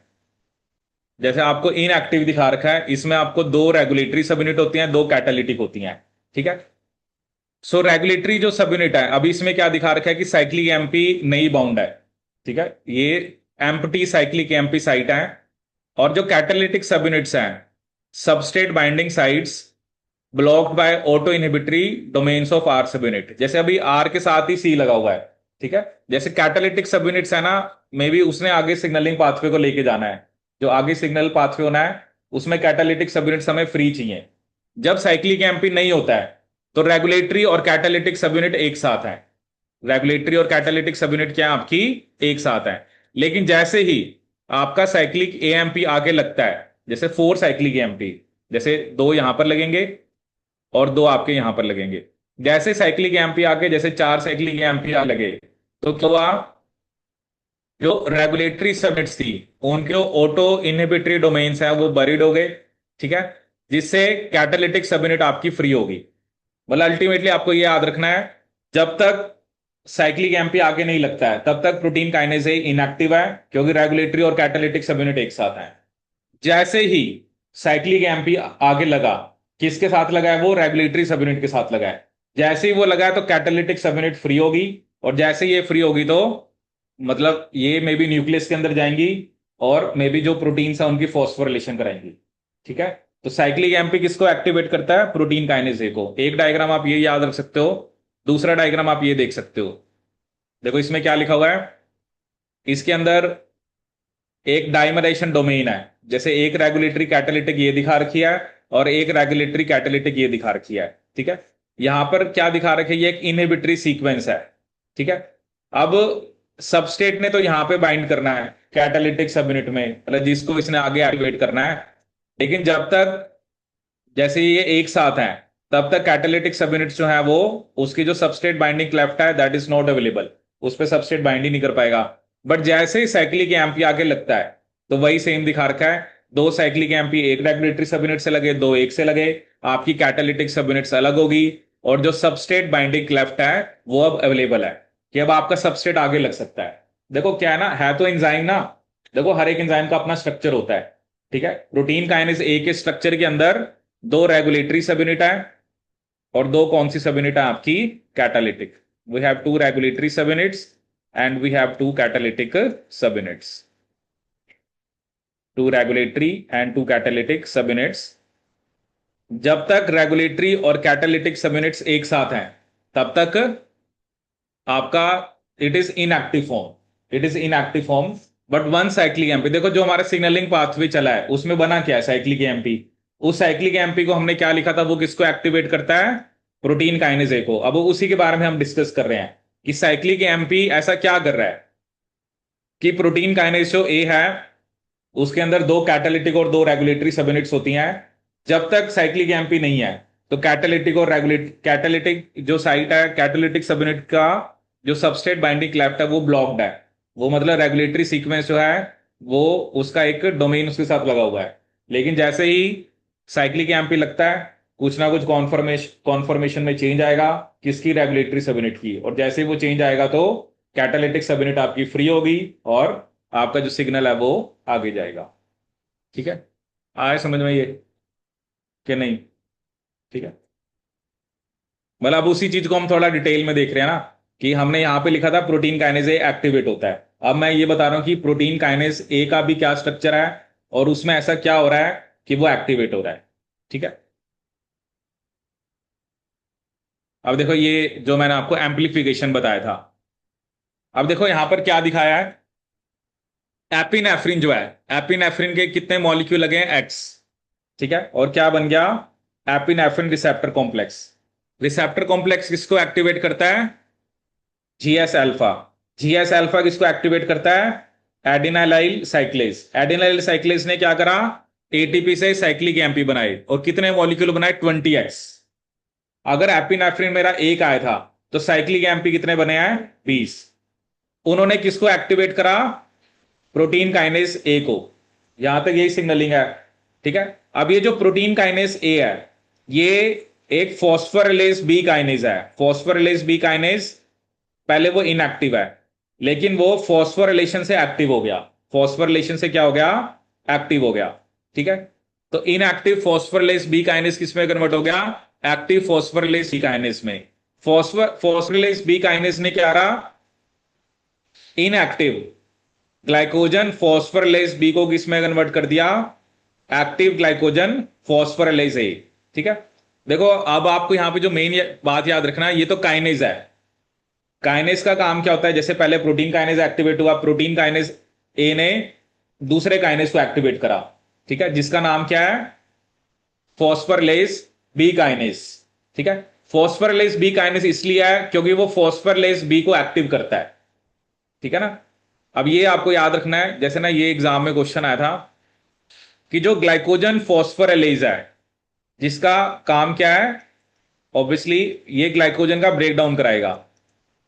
देखो दो एंजाइम होते हैं, एक होता है ग्लाइकोजन फॉस्फोरिलेज और एक होता है ग्लाइकोजन सिंथेज। ग्लाइकोजन सिंथेज, फॉस्फोरिलेज मेरा कब एक्टिव हो रहा है, जब उसकी फॉस्फोरिलेशन हो रही है, ठीक है ना। जब देखना ये जो काइनेज है, काइनेज का काम क्या है, पहले मेरा ग्लाइकोजन फॉस्फोरिलेज बी इनएक्टिव था, काइनेज ने इसको एक्टिवेट करा है। तो काइनेज क्या होते हैं, जो फॉस्फेट ऐड करते हैं। जब मेरा जो ग्लाइकोजन फॉस्फोरिलेज है जब इसकी फॉस्फोरिलेशन होती है तब ये क्या होता है, एक्टिव होता है। और जब ये डीफॉस्फोलेटेड होता है तब ये कैसा होता है, इनएक्टिव होता है। लेकिन सिंथेज का उल्टा है, सिंथेज जब फॉस्फोरिलेटेड होता है तब वो इनएक्टिव होता है। और जब वो फॉस्फोरिलेटेड होता है तब वो इनएक्टिव होता है, डीफॉस्फोरिलेटेड होता है तब एक्टिव होता है। जैसे चार स्टेटमेंट दी थी उन्होंने पेपर में, तो यही लिखा था जो ग्लाइकोजन फॉस्फोरिलेज का काम क्या होगा, ग्लाइकोजन का ब्रेकडाउन कराना। ठीक है, अगर आपको याद हो, अब जिन्होंने बायोकेमिस्ट्री पढ़ी है, तो मैंने आपको बताया था कि जो ग्लाइकोजन है जब फॉस्फोरिलेज एक्ट करता है तो क्या रिलीज होता है, ग्लूकोज, ग्लूकोज 1 फॉस्फेट। उसके बाद वो ग्लूकोज 6 फॉस्फेट में कन्वर्ट होता है और फिर वो जाके एंटर करता है ग्लाइकोलिसिस में। ठीक है, तो ग्लाइकोजन, कौन से की बात कर रहे हैं हम, ग्लाइकोजन फॉस्फोरिलेज यहां पर बात कर रहे हैं। तो जब वो फॉस्फोरिलेटेड होगा तब वो एक्टिव होगा, लेकिन जो सिंथेज है व्हेन इट इज डीफॉस्फोरिलेटेड तब ये एक्टिव होता है। जब ये डीफॉस्फोरिलेटेड होता है तब ये कैसा होता है आपका, एक्टिव होता है। ठीक है, अब ये एग्जाम में क्वेश्चन आ रखा है। देखो आप ऐसे, चलो हर एक एंजाइम का भी नहीं हम याद रख सकते, बट जो जो enzyme we come across we need to remember कि, क्योंकि कोई भी एंजाइम है, या या तो पहले वो इनएक्टिव है, जब उसके ऊपर फॉस्फेट लगा वो एक्टिव हो गया। ठीक है ना, दो कंडीशन हो सकती हैं कि पहले वो जैसे इनएक्टिव है अब वो एक्टिव हो गया। दूसरा क्या हो सकता है कि पहले वो एक्टिव है लेकिन जब उस पर फॉस्फेट लगा तब वो कैसा हो गया, इनएक्टिव। बट आप याद रखना, मैंने आपको बताया कि ग्लाइकोजन, अब चलो चाहे आप एक याद रखो, एक भी याद रहेगा तो आपको फिर दूसरा ऑटोमेटिकली उसका उल्टा है। फॉस्फोरिलेज का काम है ग्लाइकोजन का ब्रेक डाउन कराना, सिंथेज का काम है ग्लाइकोजन बनाना, दोनों चीजों में फर्क है। अब आप यहां पे देखो, देख रहे हो एम्पलीफिकेशन, देख रहे हो आप कि कितने फॉस्फोरिलेज ए बने हैं, 1000x। अब ये देखो लिखा है डायग्राम में, लिखा हुआ है ग्लाइकोजन के ब्रेकडाउन से क्या बना है, ग्लूकोज 1 फॉस्फेट। और कितने ग्लूकोज 1 फॉस्फेट बने हैं, 10,000x। और मैनी स्टेप्स के बाद इससे ग्लूकोज बन जाएगा और ब्लड में ग्लूकोज का लेवल इंक्रीज हो जाएगा। This is how signalling pathway है। हार्मोन सेल के अंदर नहीं आया, यही मैंने आपको पहली लाइन बताई थी। ये आपको अच्छे से याद रखना है, कौन से हार्मोन का रिसेप्टर सेल के सरफेस पे होता है। अभी जो सिग्नलिंग हम पढ़ेंगे जीपीसीआर आरटी की, RTKs, those hormones do not enter into the cell. वो हार्मोन सेल के अंदर एंटर नहीं करते। ठीक है, लेकिन जो स्टेरॉइड हार्मोन्स होते हैं या कुछ थायराइड ग्लैंड के हार्मोन्स होते हैं, उनका जो रिसेप्टर है वो सेल के कहां पर होता है, आपके अंदर होता है। वो डिपेंड करता है सेल के अंदर, या तो न्यूक्लियस में होगा या कहां पर होगा, आपका साइटोसोल में होगा, न्यूक्लियस में होगा या साइटोसोल में होगा। तो देखो यहां तक का पाथवे तो कॉमन ही है कि प्रोटीन काइनेज ए बना। जैसे हमने कहा था ना, प्रोटीन काइनेज आगे रिस्पॉन्स लेके आएगा, तो प्रोटीन काइनेज ए ने किसको एक्टिवेट करा, फॉस्फोरिलेज बी काइनेज को, वो एक्टिव हुआ, उसने ग्लाइकोजन फॉस्फोरिलेज बी को ए में कन्वर्ट किया। ठीक है, तो ये भी याद रखना, ग्लाइकोजन फॉस्फोरिलेज अगर बी लिखा तो वो इनएक्टिव फॉर्म है, ए लिखा तो वो एक्टिव फॉर्म है। वो कौन सी फॉर्म है आपकी, एक्टिव फॉर्म है। और उसने ग्लाइकोजन का ब्रेकडाउन किसमें करा दिया, ग्लूकोज 1 फॉस्फेट में। और ग्लूकोज 1 फॉस्फेट बहुत सारे स्टेप्स के बाद ग्लूकोज में कन्वर्ट हो गया, और अल्टीमेटली ब्लड के अंदर ग्लूकोज लेवल क्या हो गया आपका, इंक्रीज हो गया। आया समझ में ये।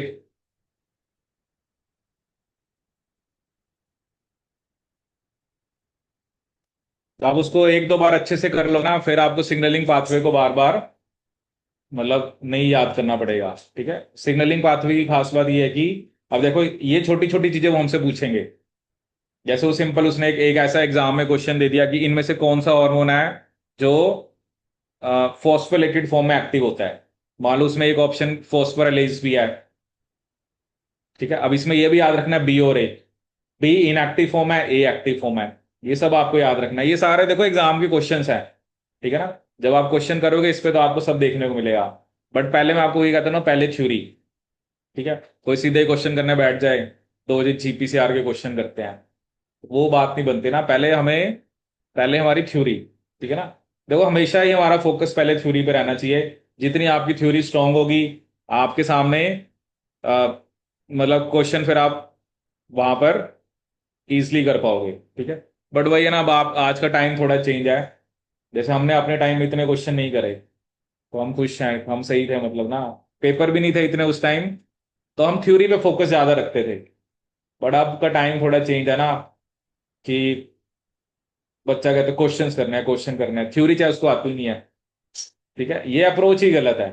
ठीक है, जब तक आपकी आ, एक लेवल तक, जब तक आपकी थ्योरी प्रिपेयर नहीं है, एक लेवल का मतलब आप चाहे जैसे हम पढ़ा रहे हैं या किसी बुक को आपने फॉलो किया हुआ है, वो थ्योरी, ये ना कि एक तो होता है कि हमने पढ़ी हुई है उसकी समझ हमें है नहीं। जैसे अब मैं आपको ये चीज बता रहा हूँ ना कि ये क्वेश्चन आ सकता है और ये क्वेश्चन एग्जाम में आए हुए हैं, तो चीजों को पढ़ना भी वैसे जरूरी है। ऐसे नहीं है ना कि हम उसको ऐसे ही, हमने 2-4 घंटे बैठ के पढ़ा तो सही, बट उसमें से हमें कुछ याद ही नहीं है। ठीक है, पहले आप थ्योरी, आप ना क्वेश्चंस पे इतना वो ना टेंशन लिया करो, पहले आप थ्योरी पे फोकस करो। ठीक है, थ्योरी आती होगी। अभी तो है ना, अभी तो मैं आपको खुद दे रहा हूँ कि मैंने थ्योरी पढ़ाई, मैंने वो क्वेश्चन दे दिए। ठीक है, कुछ क्वेश्चन नहीं हुए वो चलो अलग बात है, बट कहीं ऐसे होते हैं ना अपने लेवल पे ही, घर बैठे बैठे पेपर देख रहे हैं, इसके सोल्यूशन देख रहे हैं, वो वेस्टेज ऑफ टाइम है। ठीक है, उसका कोई रिजल्ट नहीं है।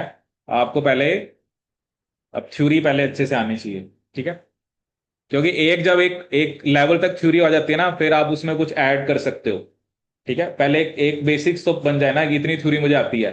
ठीक है, क्योंकि ये आपको समझना पड़ेगा, कोई भी टॉपिक है, आप इतने सारे टॉपिक्स अभी तक पढ़ चुके हो, कई बार इजी क्वेश्चन भी आया है, कई बार मीडियम भी आया है, कई बार टफ भी आया है, टॉपिक सेम है, but the level of question जो है वो मुझे डिफरेंट देखने को मिल रहा है। ठीक है, वो, इसका क्या मतलब है कि हमें वहां पर हर एक जो जो भी टॉपिक हम पढ़ के जा रहे हैं उसमें से इजी वाला ही हो जाए। ठीक है, लेकिन हम फंसते कहाँ पर हैं? हम ज्यादा सोचते हैं ये कर लें वो कर लें, और उस चक्कर में फिर टाइम वेस्ट हो जाता है ज्यादा। ठीक है, चलिए, तो ये याद रखना है आपको, एपिनेफ्रिन, जैसे ग्लूकागोन का भी क्या काम होता है, वो भी ब्लड ग्लूकोज लेवल को क्या करता है, इंक्रीज करता है। तो उसका भी सिग्नलिंग पाथवे ऐसा ही होता है। ठीक है, तो अभी हम देखेंगे अलग अलग टाइप के हॉर्मोन्स जो यही वाला प्रोटोटाइप दिखाते हैं। इस पे बाद में आते हैं हम। जैसे मैं आपको वो टेबल दिखाता हूँ, जिस टेबल के अंदर हमने, ये देखो, ये सब वो हॉर्मोन्स हैं जो साइक्लिक एएमपी वाली सिग्नलिंग दिखा रहे हैं। ठीक है, जैसे इसमें से अभी हमने क्या पढ़ा है, एपिनेफ्रिन। ठीक है, जैसे इसमें आप देख सकते हो corticotropin, corticotropin hormone, dopamine, follicle stimulating hormone, glucagon, histamine, luteinizing hormone, melanocyte stimulating hormone, odorants, parathyroid hormones, prostaglandins, E1 E2, serotonin, ये भी अभी मैं आपको बताऊंगा। इसमें ना भी एक और भी प्रोटोटाइप्स होता है, वो भी हम बाद में डिस्कस करेंगे। सोमैटोस्टैटिन, टेस्टेंट्स, थायराइड स्टिमुलेटिंग हार्मोन, ये भी एग्जाम में कुछ ना रखा है। जैसे वो कोई 4 हार्मोन देगा, वो पूछेगा इनमें से कौन सा साइक्लिक एमपी वाला दिखाता है, तो उसके लिए आपको ये लिस्ट याद होनी चाहिए। ठीक है, जैसे इसमें लिखा ना कि जो एक रिसेप्टर की ना सब टाइप्स भी होती हैं। ठीक है, जैसे आपने यहाँ पे बता रखा है, सब टाइप्स में थोड़ा डिफरेंस हो सकता है। जैसे सीरोटोनिन है, उसके 2 रिसेप्टर दिखा रखे हैं, 5-HT1A and 1B, which act through adenylyl cyclase and cyclic AMP and other tissues by receptor subtype 1C, जो किसके थ्रू एक्ट करता है, फोस्फोलाइपेज सी के थ्रू। वो भी हमने पढ़ा नहीं है, वो हम बाद में डिस्कस करेंगे, जो फोस्फोलाइपेज सी वाला मैकेनिज्म होता है। ठीक है, तो मतलब इसमें GQ एक्टिवेट होता है। जैसे बेसिकली अभी हमने क्या पढ़ा है, जो GS है, GS ने किसको एक्टिवेट करा है, एडेनोलेट साइक्लेज को। ठीक है, एक सिग्नलिंग हम पढ़ेंगे जिसमें होता है GQ। GQ किसको एक्टिवेट करता है, फोस्फोलाइपेज सी को। मतलब कि बेसिक सिग्नलिंग वही है, जी प्रोटीन एक्टिवेट हो रहा है, बट इसमें जो हार्मोन है वो अलग है, जिसका क्या नाम है, एडिनालाइल साइक्लेज। और इसमें जो एंजाइम एक्टिवेट होता है उसका नाम होता है फोस्फोलाइपेज सी। ये अभी हम बाद में देखेंगे, इसका क्या नाम है, फोस्फोलाइपेज सी। तो ये आपको याद रखना है, corticotropin, corticotropin releasing hormone, dopamine, epinephrine, follicle stimulating hormone, luteinizing hormone, glucagon, histamine, melanocyte stimulating hormones, odorants, parathyroid hormone. अब इसमें से अभी आप देखोगे जो प्रोस्टाग्लैंडिन्स होते हैं ना, वो जनरली किसको एक्टिवेट करते हैं, जीआई को। और जीआई क्या करेगा, ये किसको इनहिबिट करेगा, एडिनालाइल साइक्लेज को। ये एडिनालाइल साइक्लेज को क्या करेगा, इनहिबिट करता है। जैसे मैंने आपको 3 बताए थे ना स्टार्टिंग में, शायद मैंने बताए थे तीनों, GS, GQ और GI। देखो मैंने आपको स्टार्टिंग में बताया होगा, क्यों नहीं बताया था, हाँ, जीएस जीआई तो बताया था ना। दे, देख लो आपको कितना याद है। ये जी क्यों लिखा हुआ है कि नहीं मैंने? मैंने ये तो बताया था जी क्यू, मैंने यही पूछा है। आपने कहा कि जी क्यू बताया नहीं। हाँ। नहीं, मेरे को लगा ना आपने कहा कि जी क्यू लिखा ही नहीं सर ने। तो जी क्यू किसको एक्टिवेट करता है? ठीक है, सीरोटोनिन। मतलब देखो एक ही हार्मोन है, मैंने आपको ये बताया ना उनका, एक हार्मोन का अलग अलग जो सेल्स हैं उसमें रिसेप्टर हो सकते हैं। जैसे अब सीरोटोनिन एक ऐसा हार्मोन है, एक टाइप ऑफ सेल के अंदर वो आपका जीएस को एक्टिवेट कर रहा है। बट दूसरे टाइप का एक रिसेप्टर है 5-HT1C। ये 5-HT नाम कहां से आया? क्योंकि सीरोटोनिन का नाम ही होता है 5 हाइड्रोक्सी ट्रिप्टामिन। सीरोटोनिन ट्रिप्टोफैन से बनता है। और कौन सा बनता है ट्रिप्टोफैन से? एक सीरोटोनिन एंड डोपामिन तो टायरोसिन से बनता है। एक बार ऐसे क्वेश्चन आया था यही ना कि इनमें से क्या टायरोसिन से नहीं बनता है, ऐसा कुछ था। तो फिर एक स्टूडेंट मुझे आगे कहती ना सर देखो ये कितना आसान क्वेश्चन आया हुआ था। बट वही है ना कि पहले तो हमें पता ही नहीं था ऐसा कुछ भी आता है। तो चीजें वहां पर आसान भी आएंगी ना। ठीक है वो वही। सीरोटोनिन और मेलाटोनिन ये दोनों किससे बनते हैं? ट्रिप्टोफैन से। मेलाटोनिन क्या होता है? हम्म। वो तो मेलेनिन होता है। अब देखो आप ये हॉर्मोन्स पढ़ रहे हो ना, तो आपको ना जो आपकी जैसे मान लो एनसीईआरटी की बुक है, अब चलो जिनका जोलॉजी बैकग्राउंड नहीं है तो वो बेसिक हॉर्मोन्स के बारे में पढ़े। ये मैंने आपको पहले भी कहा है कि थोड़ी बहुत आपको बेसिक नॉलेज एनिमल हॉर्मोन्स की होनी चाहिए। कितनों ने पढ़े हैं हॉर्मोन्स एनसीईआरटी में से? एक बार पढ़ लिया है? याद नहीं हुए? फिर क्या फायदा बताओ। रीड कौन सा कोई इंग्लिश की स्टोरी है जो रीड करनी है? 11th की एनसीईआरटी की बुक में नाम ज्यादा है। क्या बातें कर रहे हो? कुछ नहीं है वो। एमएससी कर चुके हो अब आप। अगर अभी आप ये कह रहे हो कि 11th की एनसीईआरटी के 4 पेज ज्यादा हैं, फिर तो दिल्ली बहुत दूर है। नाम कहाँ से ज्यादा है?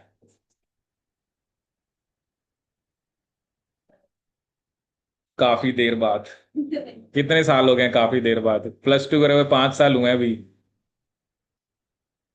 काफी साल हो गए हैं। ये देखो ये कोई रीजंस थोड़ा होते हैं।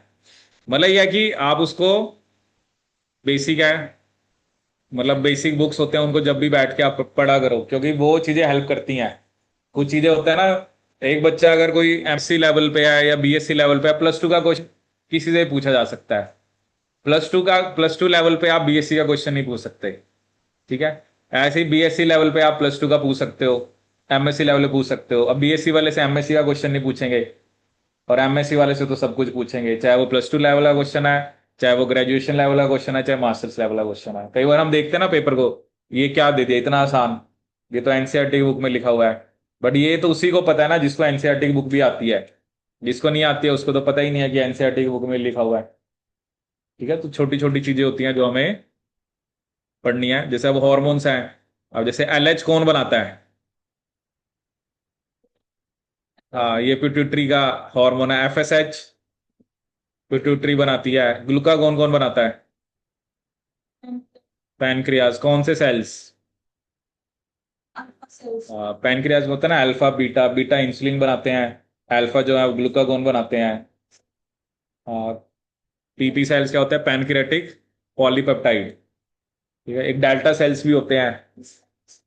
हाँ, ये तो पढ़ा हुआ है। जोलॉजी वालों को तो कम से कम हार्मोन आने चाहिए। वे ना हर एक चीज में आप आप नहीं जा, मतलब ये होता है ना, हम हर एक चीज आपको बेसिक चीजें बताने में फिर वही है। जैसे हमें ये पता है कि सिग्नलिंग शायद आपने डिटेल में नहीं पढ़ी होगी इतनी। वही होता है ना, हर एक का अपना करिकुलम है, किसी ने पढ़ी होगी किसी ने नहीं पढ़ी होगी। बट ये it is not a something की जो हम +2 लेवल पे पढ़ते हैं, जो हम सिग्नलिंग पाथवे भी डिस्कस कर रहे हैं। ठीक है, मे भी चलो बीएससी में कईयों ने पढ़ी होगी, एमएससी में पढ़ी होगी, बट जो बेसिक चीज है वो आपको थोड़ा सा खुद से पढ़ना पड़ेगा। ठीक है। जैसे सीरोटोनिन है, अब ये क्वेश्चन आ जाएगा सीरोटोनिन किससे बनता है?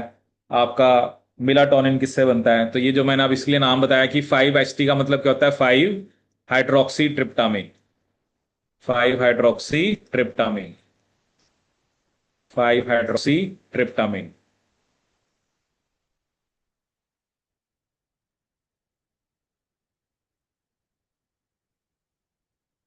सिग्नलिंग तो वो है कि आप बस साथ साथ याद करो, तो ज्यादा नहीं है, 4-5 दिन की सिग्नलिंग है। अब ये ना कि हम एक दो क्लास छोड़ दें और फिर वही क्वेश्चन आ जाएगा। ठीक है, इसमें आप कोई भी सब्जेक्ट होता है ना, आपको उसमें यू कैन नॉट स्किप। ठीक है, मतलब जो हम करा रहे हैं, क्योंकि वो वही कुछ बताया जा रहा है जो पेपर में कहीं ना कहीं आया हुआ है। ठीक है, नो डाउट और भी चीजें हैं, क्या होता है कुछ चीजें ना भी बताई हों, बट जो आपको इंफॉर्मेशन दी जाती है उसमें से अ, कहीं ना कहीं, अब जैसे ये एक टेबल है, ठीक है, अब मान लो इसमें से क्वेश्चन आया हुआ एग्जाम में। ठीक है, अब वो कोई भी नाम लिख सकता है ना, जैसे उसने लिख दिया कि पैराथायरॉयड हार्मोन कौन सी सिग्नलिंग दिखाता है। क्वेश्चन ऐसे बनेगा कि इनमें से कौन सा हार्मोन जो है, मान लो उसने 4 हार्मोन के नाम लिखे, इनमें से कौन सा हार्मोन जो है वो टीपीसीआर वाली सिग्नलिंग दिखाता है या कौन सा नहीं दिखाता है। अब दिखाने के लिए भी मुझे बाकी तीन मतलब मुझे पता होना चाहिए कि बाकी तीन नहीं दिखाते हैं। ठीक है, तभी आपको पता होगा ना कि ये बाकी तीन तो कोई और सिग्नलिंग दिखाते हैं, जो चौथे वाला है वही जीपीसीआर वाली सिग्नलिंग दिखाता है। ठीक है, ऐसे ही अब जैसे हम आगे आरटीके पढ़ेंगे, आरटीके में तो चलो इतना एग्जांपल्स ने, उसमें कि इंसुलिन याद रखना है और उसमें ग्रोथ फैक्टर याद रखना है बस। मेन इसी सिग्नलिंग में आपने याद रखना है कि जो हॉर्मोन्स हैं वो कौन सी सिग्नलिंग दिखाते हैं। अभी हम ये अलग से पढ़ेंगे, जो फॉस्फोलाइपेज वाली सिग्नलिंग दिखाते हैं उनका नाम हम अलग से पढ़ेंगे। ठीक है, अब जैसे आपने प्लांट्स में भी सिग्नलिंग पढ़ी है, पढ़े ना प्लांट्स में सिग्नलिंग पाथवे, चाहे ऑक्सिन की सिग्नलिंग है, जिब्रेलिन की है, साइटोकाइनिन है, तो हर एक जगह सिग्नलिंग है। अभी डायबायो में भी आप देख रहे होगे सिग्नलिंग पाथवे हैं, तो सिग्नलिंग तो हर जगह है। ठीक है, चलिए देखते हैं इसके अंदर। तो हम बात करेंगे वो मैकेनिज्म्स जिसकी वजह से आपका क्या होता है, टर्मिनेशन होती है सिग्नल की। ठीक है, देखो जैसे मैंने आपको बताया था कि एक होता है कि पहले हमने पाथवे को एक्टिवेट करना है, या आपका जो रिसेप्टर है वो सेंसिटाइज हुआ है, अब मुझे उसको डीसेंसिटाइज करना है। आप देख सकते हो टॉपिक का नाम भी क्या है, desensitization of the beta adrenergic receptor in the continued presence of epinephrine. ठीक है, अब इसमें आप देखो सबसे पहला स्टेप क्या दिखा रखा है, मतलब पहला स्टेप क्या दिखा रखा है, जैसे एपिनेफ्रिन बाइंड करता है तो वो किसको ट्रिगर कराता है, अल्फा बीटा गामा से क्या बनाता है, जीएस अल्फा बनाता है। ठीक है, फिर उसके बाद अब जैसे हमें दूसरा स्टेप क्या बता रहा है कि जो बीटा गामा है वो ना एक काइनेज होता है जिसका नाम होता है बीटा ए आर के, beta adrenergic receptor kinase, beta adrenergic receptor kinase. मतलब जो बीटा गामा है वो एक काइनेज को लेके आता है जो कि रिसेप्टर के अंदर जहां पे सिरिन होते हैं वहां पर फॉस्फेट लगा देता है। मतलब जो मेरा रिसेप्टर है आप देख रहे हो कि यहाँ पे फॉस्फेट लग गए। ठीक है, जैसे ही फॉस्फेट लग गए तो उसके बाद क्या होता है, एक प्रोटीन होता है बीटा रेस्टिन, जो कहां किसके साथ लगता है, फॉस्फोलेटेड रिसेप्टर के साथ। देखो ना, अब मैंने डिसेंसिटाइजेशन करानी है। अब मतलब एक तरह से मैंने, जैसे अब ये रिसेप्टर ऐसा नहीं है ना कि एक तो मुझे एपिनेफ्रिन को डिसोसिएट कराना है और वो रिसेप्टर को मुझे मान लो दोबारा यूज करना है, दोबारा सिग्नलिंग पाथवे एक्टिवेट कराने के लिए। ये थोड़ा है कि अगर आप एपिनेफ्रिन हटा रहे हो तो रिसेप्टर को डिग्रेड कर दो। हमें डिग्रेड नहीं करना है, उसको डिसेंसिटाइज कराना है। डिसेंसिटाइज करने का क्या मतलब है, हमें उसको दोबारा उसी फॉर्म में लेके आना है जैसा वो लिगेंड लगने से पहले था। ठीक है, तो जीएस बीटा गामा क्या करता है, वो एक प्रोटीन को रिक्रूट कराता है जिसका नाम है बीटा एनर्जिक रिसेप्टर काइनेज, जो रिसेप्टर की फॉस्फोराइलेशन कराता है। रिसेप्टर की फॉस्फोराइलेशन होने के बाद बीटा रेस्टिन वो किसके साथ बाइंड करता है, phosphorylated carboxyl terminal domain of receptor. तो ये किसके साथ लग गया आपका, carboxyl terminal domain of receptor beta arrestin. ठीक है, रिसेप्टर अरेस्टिन कॉम्प्लेक्स जो है फिर वो सेल में एंटर करता है बाय एंडोसाइटोसिस। ये सेल में एंटर करा बाय एंडोसाइटोसिस, ये सेल के अंदर आया। एंडोसिटिक वेसिकल में क्या होता है, अरेस्टिन डिसोसिएट हो जाता है। ठीक है, रिसेप्टर को दोबारा डिफॉस्फोरिलेट करा देते हैं और वो दोबारा सेल सरफेस पे आ गया। Now you can use it for, जब भी रिक्वायर्ड है फिर आप दोबारा इसको यूज कर सकते हो सिग्नलिंग पाथवे को एक्टिवेट करने के लिए। ठीक है, देखो मैंने आपको तीन चीजें बताई थी, एक रिसेप्टर को डिसेंसिटाइज करना है, दूसरा साइक्लिक एएमपी का लेवल कम करना है, और तीसरा जो जीएस आपका अल्फा है उसको दोबारा डायमेरिक फॉर्म में लेके आना है। वो तो सिंपली एक मैंने आपको बताया था कि जी प्रोटीन के पास जीटी पेज एक्टिविटी होती है, जिसके बाद जिसकी हेल्प से वो दोबारा ट्राइमेरिक फॉर्म में चला जाएगा। और साइक्लिक एएमपी अभी हम पढ़ेंगे, एक वो भी मैंने आपको पहले बताया था, जो साइक्लिक न्यूक्लियोटाइड फॉस्फोडाइस्टरेज है वो साइक्लिक एएमपी को ब्रेक डाउन करा देगा 5 प्राइम एएमपी में। और तीसरा ये जो हमें अभी हमने डिस्कस करा है कि जो रिसेप्टर है उसको कैसे डिसेंसिटाइज करना है, ठीक है, कैसे एपिनेफ्रिन को उससे हटाना है। तो पहले एक स्पेसिफिकली काइनेज आएगा जो रिसेप्टर की फॉस्फोरिलेशन करेगा। जैसे रिसेप्टर की फॉस्फोरिलेशन होती है तो बीटा रेस्टिन वहां पे आगे लगता है, और जैसे बीटा रेस्टिन आगे लगेगा तो जो आपका रिसेप्टर अरेस्टिन कॉम्प्लेक्स है वो सेल के अंदर आ जाएगा बाय एंडोसाइटोसिस। उसके बाद रिसेप्टर जो है वो डिफॉस्फोरिलेटेड होगा and it is return to the cell surface. ठीक है, तो एक तो पाथवे ही हो गया। ठीक है, जैसे यहाँ पे अगर आपको पॉइंट्स दिखाऊं,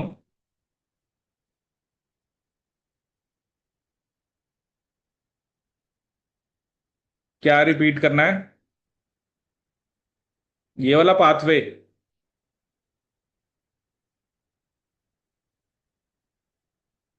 देखो आपको एक्चुअली देखो ना, हमने पहले क्या डिस्कस करा है, हमने क्या डिस्कस करा है पहले की, रिसेप्टर को हमने क्या करा है, रिसेप्टर एक्टिवेट कब होता है, जब एपिनेफ्रिन आगे लगता है। उसके बाद क्या हुआ है, जैसे अगर हम पॉइंट्स लिखें, एक तो हमने जो हमारा रिसेप्टर, जैसे मान लो सिंपली रिसेप्टर बना दिया, उसके साथ एपिनेफ्रिन लगा हुआ है तो ये रिसेप्टर एक्टिवेटेड है। दूसरा क्या हुआ है, जो मेरा जी है वो अल्फा फॉर्म में चला गया है, ठीक है, ट्राइमेरिक फॉर्म से। और तीसरा मेरा क्या हुआ है, साइक्लिक एएमपी बना है। ठीक है, ये तीन कॉन्सिक्वेंस हुए हैं। और उसके बाद तो चलो ये तो कॉमन है। इसके बाद साइक्लिक एएमपी ने एपिनेफ्रिन के इसमें प्रोटीन काइनेज ए को एक्टिवेट कर रहा है, किसी और हार्मोन में किसी को एक्टिवेट कर रहा है, वो that is the secondary thing. ठीक है, अब हमें सिग्नलिंग को रोकना है। रोकने का मतलब क्या है, मुझे साइक्लिक एमपी का लेवल कम करना है। ठीक है, इसका मैं ब्रेक डाउन करा दूंगा 5 प्राइम एएमपी में। ठीक है, जो मेरा जीएस अल्फा है इसको मैं दोबारा ट्राइमेरिक फॉर्म में ले आऊंगा। और ये जो रिसेप्टर है इसकी डिसेंसिटाइजेशन कैसे होती है, उसके लिए मैकेनिज्म है। पहले जो बीटा गामा है, देखो ये जो सिग्नलिंग हो रही है ना, ये अब पता नहीं कितने मिली सेकेंड्स में हो रही है। ये नहीं है कि आप सोचो कि आराम आराम से जा रहा है, और मतलब सुनाने में तो पढ़ाने में तो बड़ा टाइम लग रहा है ना, बट ये signalling pathways are very fast. ठीक है, ऐसा नहीं है कि आप सोचो आराम आराम से हो रहा है, पता नहीं कितने सेकंड्स लग रहे हैं, सेकंड के भी फ्रैक्शंस लग रहे हैं और सब कुछ हो गया। ठीक है, मतलब आपकी पलक झपकने से पहले 10,000 ग्लूकोस आपके ब्लड में बढ़ गए। ये these are very fast pathways. ठीक है, तो अब साइंटिस्ट को पता है, पता नहीं कैसे स्टडी करते हैं चीजें हैं, हमें पता ही नहीं है। हम तो उनको अभी पढ़ के ही परेशान हुए बैठे हैं, उन्होंने कर क्या दिया है। ठीक है, अब पता भी नहीं सच्चाई भी कितनी है ना इसमें। हम तो उनको पढ़ ही रहे हैं ना, उन्होंने बना दिया, चले अब बीटा रेस्टिन नाम रख देते हैं। ठीक है, चलो अभी तो हमारा तो पेपर में क्वेश्चन होना चाहिए, बात की बात है। बट पेपर में जो क्वेश्चन बनाए जाते हैं वो इन्हीं में से बनाए जाते हैं। तो पहले रिसेप्टर के साथ बीटा ए आर के लगा, इसको लेके कौन आया, बीटा गामा, जो तो फ्री थी, क्योंकि वो तो अल्फा अल्फा और बीटा गामा तो डिसोसिएट हो गए थे ना। फिर ये जो आपका बीटा गामा है ये लेके आया बीटा ए आर के को, बीटा ए आर के ने रिसेप्टर की फॉस्फोरिलेशन करी। जैसे रिसेप्टर की फॉस्फोरिलेशन हुई तो वहां पर एक बीटा रेस्टिन आगे लगा। बीटा रेस्टिन ने क्या करा आपका, जैसे बीटा रेस्टिन यहां पे आके लगा उसके बाद क्या हुआ आपका, वो रिसेप्टर और रेस्टिन को अंदर ले आया। उसके बाद आपका जो रेस्टिन है वो क्या हो गया आपका, डिसोसिएट हो गया, और रिसेप्टर फिर आपका क्या हो गया, dephosphorylated and return to cell surface.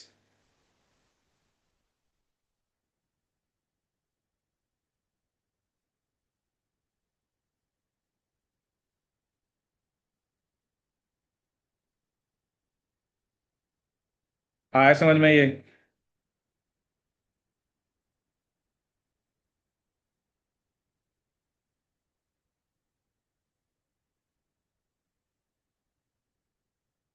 ठीक है, तो एक तो हमने ये कह दिया कि जो रिसेप्टर की क्या होगी आपकी डिसेंसिटाइजेशन। ठीक है, अब देखो यहाँ पर यही थ्योरी में बता रखा है कि बहुत सारे ऐसे मैकेनिज्म्स हैं जिसकी वजह से बीटा एनर्जिक रिस्पॉन्स जो है वो टर्मिनेट होता है। ठीक है, देखो इसमें अब वही आपको सब बता रखा है जो मैंने एक्सप्लेन करा।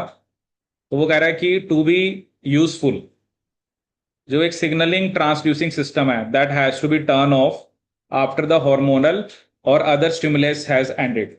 ठीक है, and mechanisms for shutting off the signal are intrinsic to all signalling system. अब ऐसे तो है नहीं कि ना सिग्नल पाथवे स्टार्ट हुआ है और वो चलता ही रहेगा। ठीक है, so most system also adapt to the continuous presence of signal by becoming less sensitive to it. मतलब कुछ तो ऐसे सिस्टम है, चलो अभी भी सिग्नल प्रेजेंट है, बट वो मे बी जो रिसेप्टर है वो मतलब या तो रिसेप्टर के साथ हार्मोन लग ही नहीं पा रहा है, जिसे हम क्या बोल सकते हैं, डिसेंसिटाइजेशन। ठीक है, तो बीटा एनर्जिक दोनों को इलस्ट्रेट करता है। ठीक है, मतलब वो शट डाउन भी करता है और कॉन्टिन्यूड प्रेजेंस में वो कम सेंसिटिव हो जाता है हार्मोन के लिए। जैसे वो कह रहा है एपिनेफ्रिन का जैसे ही ब्लड में लेवल ड्रॉप हुआ, ठीक है, तो हार्मोन जो है वो रिसेप्टर से डिसोसिएट हो गया। ठीक है, and later resumes inactive conformation, जिसमें वो जीएस को एक्टिवेट नहीं कर सकता।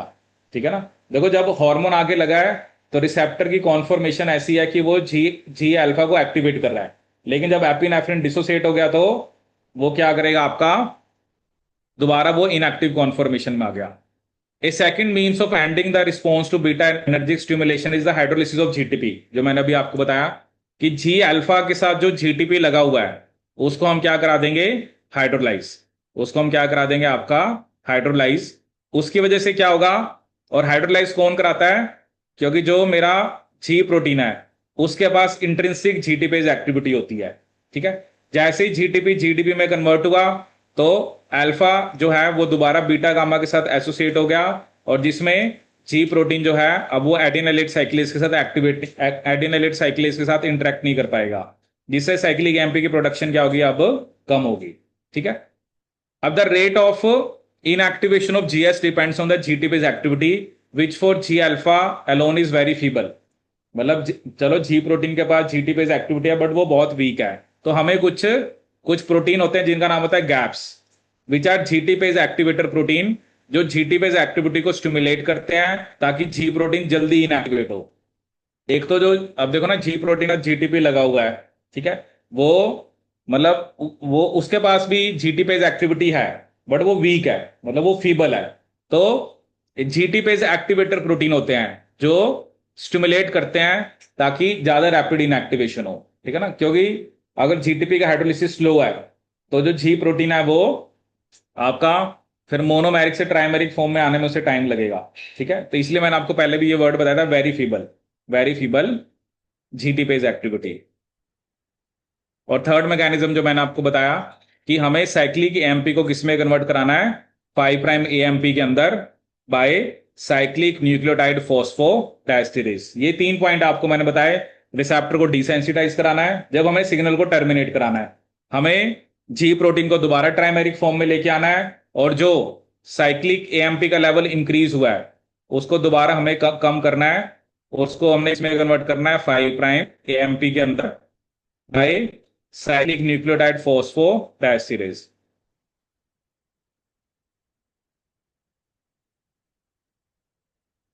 Cyclic nucleotide phosphodiesterase.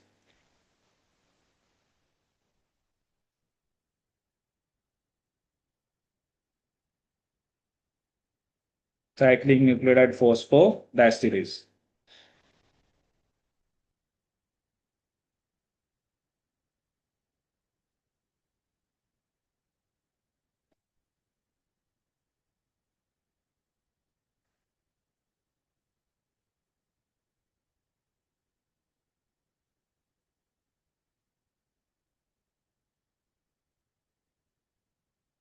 डन।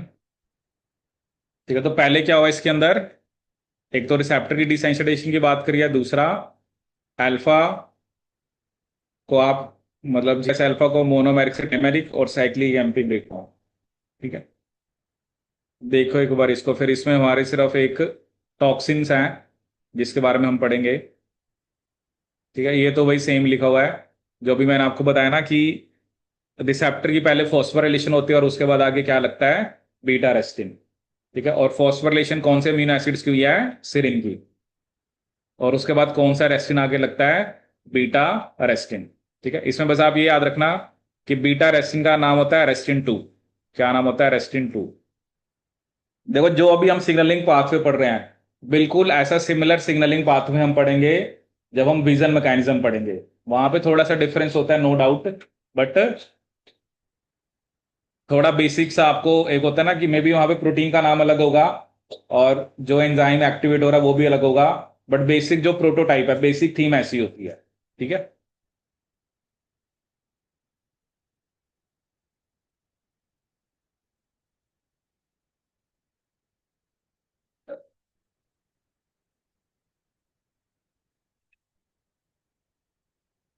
देखो एक बार इस पाथवे को फिर हम कुछ टॉक्सिन्स के बारे में पढ़ेंगे जो इस स्पेसिफिक वाली सिग्नलिंग को क्या करते हैं, वो इनहिबिट करते हैं।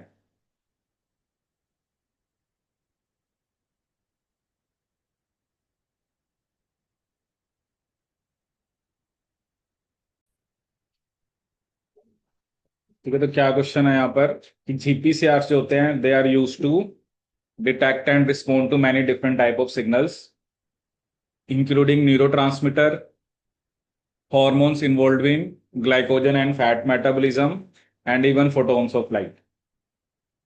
Which of the following statements regarding GPCR is incorrect? GPCRs are a large family with a common structure of 7 transmembrane spanning alpha helices. तो ये correct है. GPCRs are coupled to trimeric G protein comprising 3 subunits alpha, beta, gamma. The G alpha subunit is a GT base switch protein that alternates between active state with bound GTP and inactive state with GTP. ये भी सही है. The on form gets bound to the beta and gamma subunits. तो ये गलत है ना, क्योंकि ऑन फॉर्म में तो सिर्फ अल्फा ही होता है, तो हमें इनकरेक्ट बतानी है. So this statement is incorrect. Which one of the following is not a ji protein couple receptor? तो एपिनेफ्रिन है, ग्लूकागोन है, थायराइड स्टिमुलेटिंग हार्मोन है. तो ट्रांसफेरिन जो है वो जीपीसीआर वाला रिसेप्टर नहीं है. चलो आप ये देख के आना कि ट्रांसफेरिन कौन सी वाली सिग्नलिंग दिखाता है. हम्म. ठीक है, चलो इसमें हम बस दो टॉक्सिन्स के बारे में पढ़ते हैं. फिर ये जो वाला है ना जीक्यू वाला, फिर ये मैं आपको नेक्स्ट क्लास में बताऊंगा.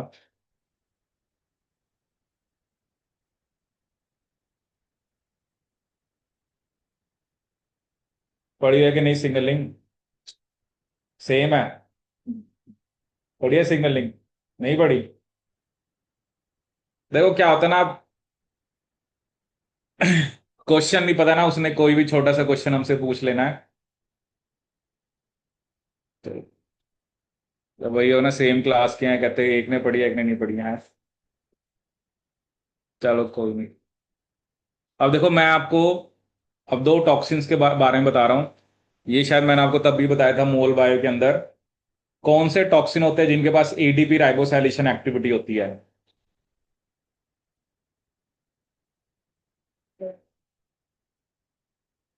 वो तो लिखे हुए हैं. ट्रांसलेशन में मैंने आपको कौन सा टॉक्सिन बताया था जिसके पास एडीपी राइबोसाइलेशन एक्टिविटी होती है? या जहां पर मैंने आपको इनहिबिटर्स बताए थे ट्रांसलेशन के, कौन सा टॉक्सिन था?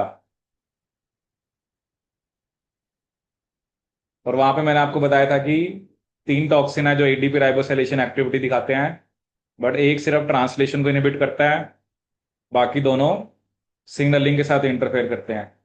फिर मैंने आपको कहा होगा कि मैं तब पूछूंगा आपसे. अब देख लो आपको याद है कि नहीं है. कहा था मैं सिग्नलिंग में बताऊंगा. ये याद है मैंने कब कहा था? वो मैं अपनी बात का पक्का हूँ, आप देखो कितने पक्के हो. मुझे तो याद रहता है.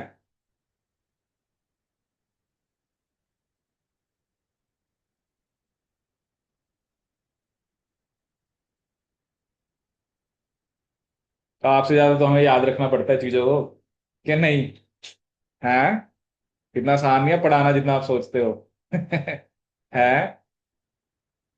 कई बार टीचर आते हैं ना पढ़ाने, एक दो सब्जेक्ट क्वेश्चन भी कंफ्यूज जाते हैं, कौन सा क्वेश्चन कहाँ पे है, आंसर क्या है। जब अगर हम ये बनाने बैठे ना क्वेश्चंस, एक तो सेपरेट करना फिर आंसर की बनाना, क्योंकि एक बार आपको मतलब वो देखना तो होता ही है ना कि भाई आंसर सही है नहीं है। तो ये बड़ा मुश्किल काम होता है। पढ़ाना तो आसान है, बाकी जो बाकी काम है ना, क्वेश्चन सेपरेट करना फिर उसकी आंसर की बनाना, इसमें बड़ा।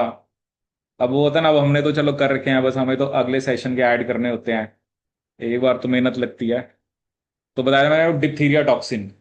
डिप्थीरिया टॉक्सिन के पास एडीपी राइबोसाइलेशन एक्टिविटी होती है। It is responsible for the ADP ribosylation of diphthamide, a modified histidine residue of eukaryotic elongation factor 2।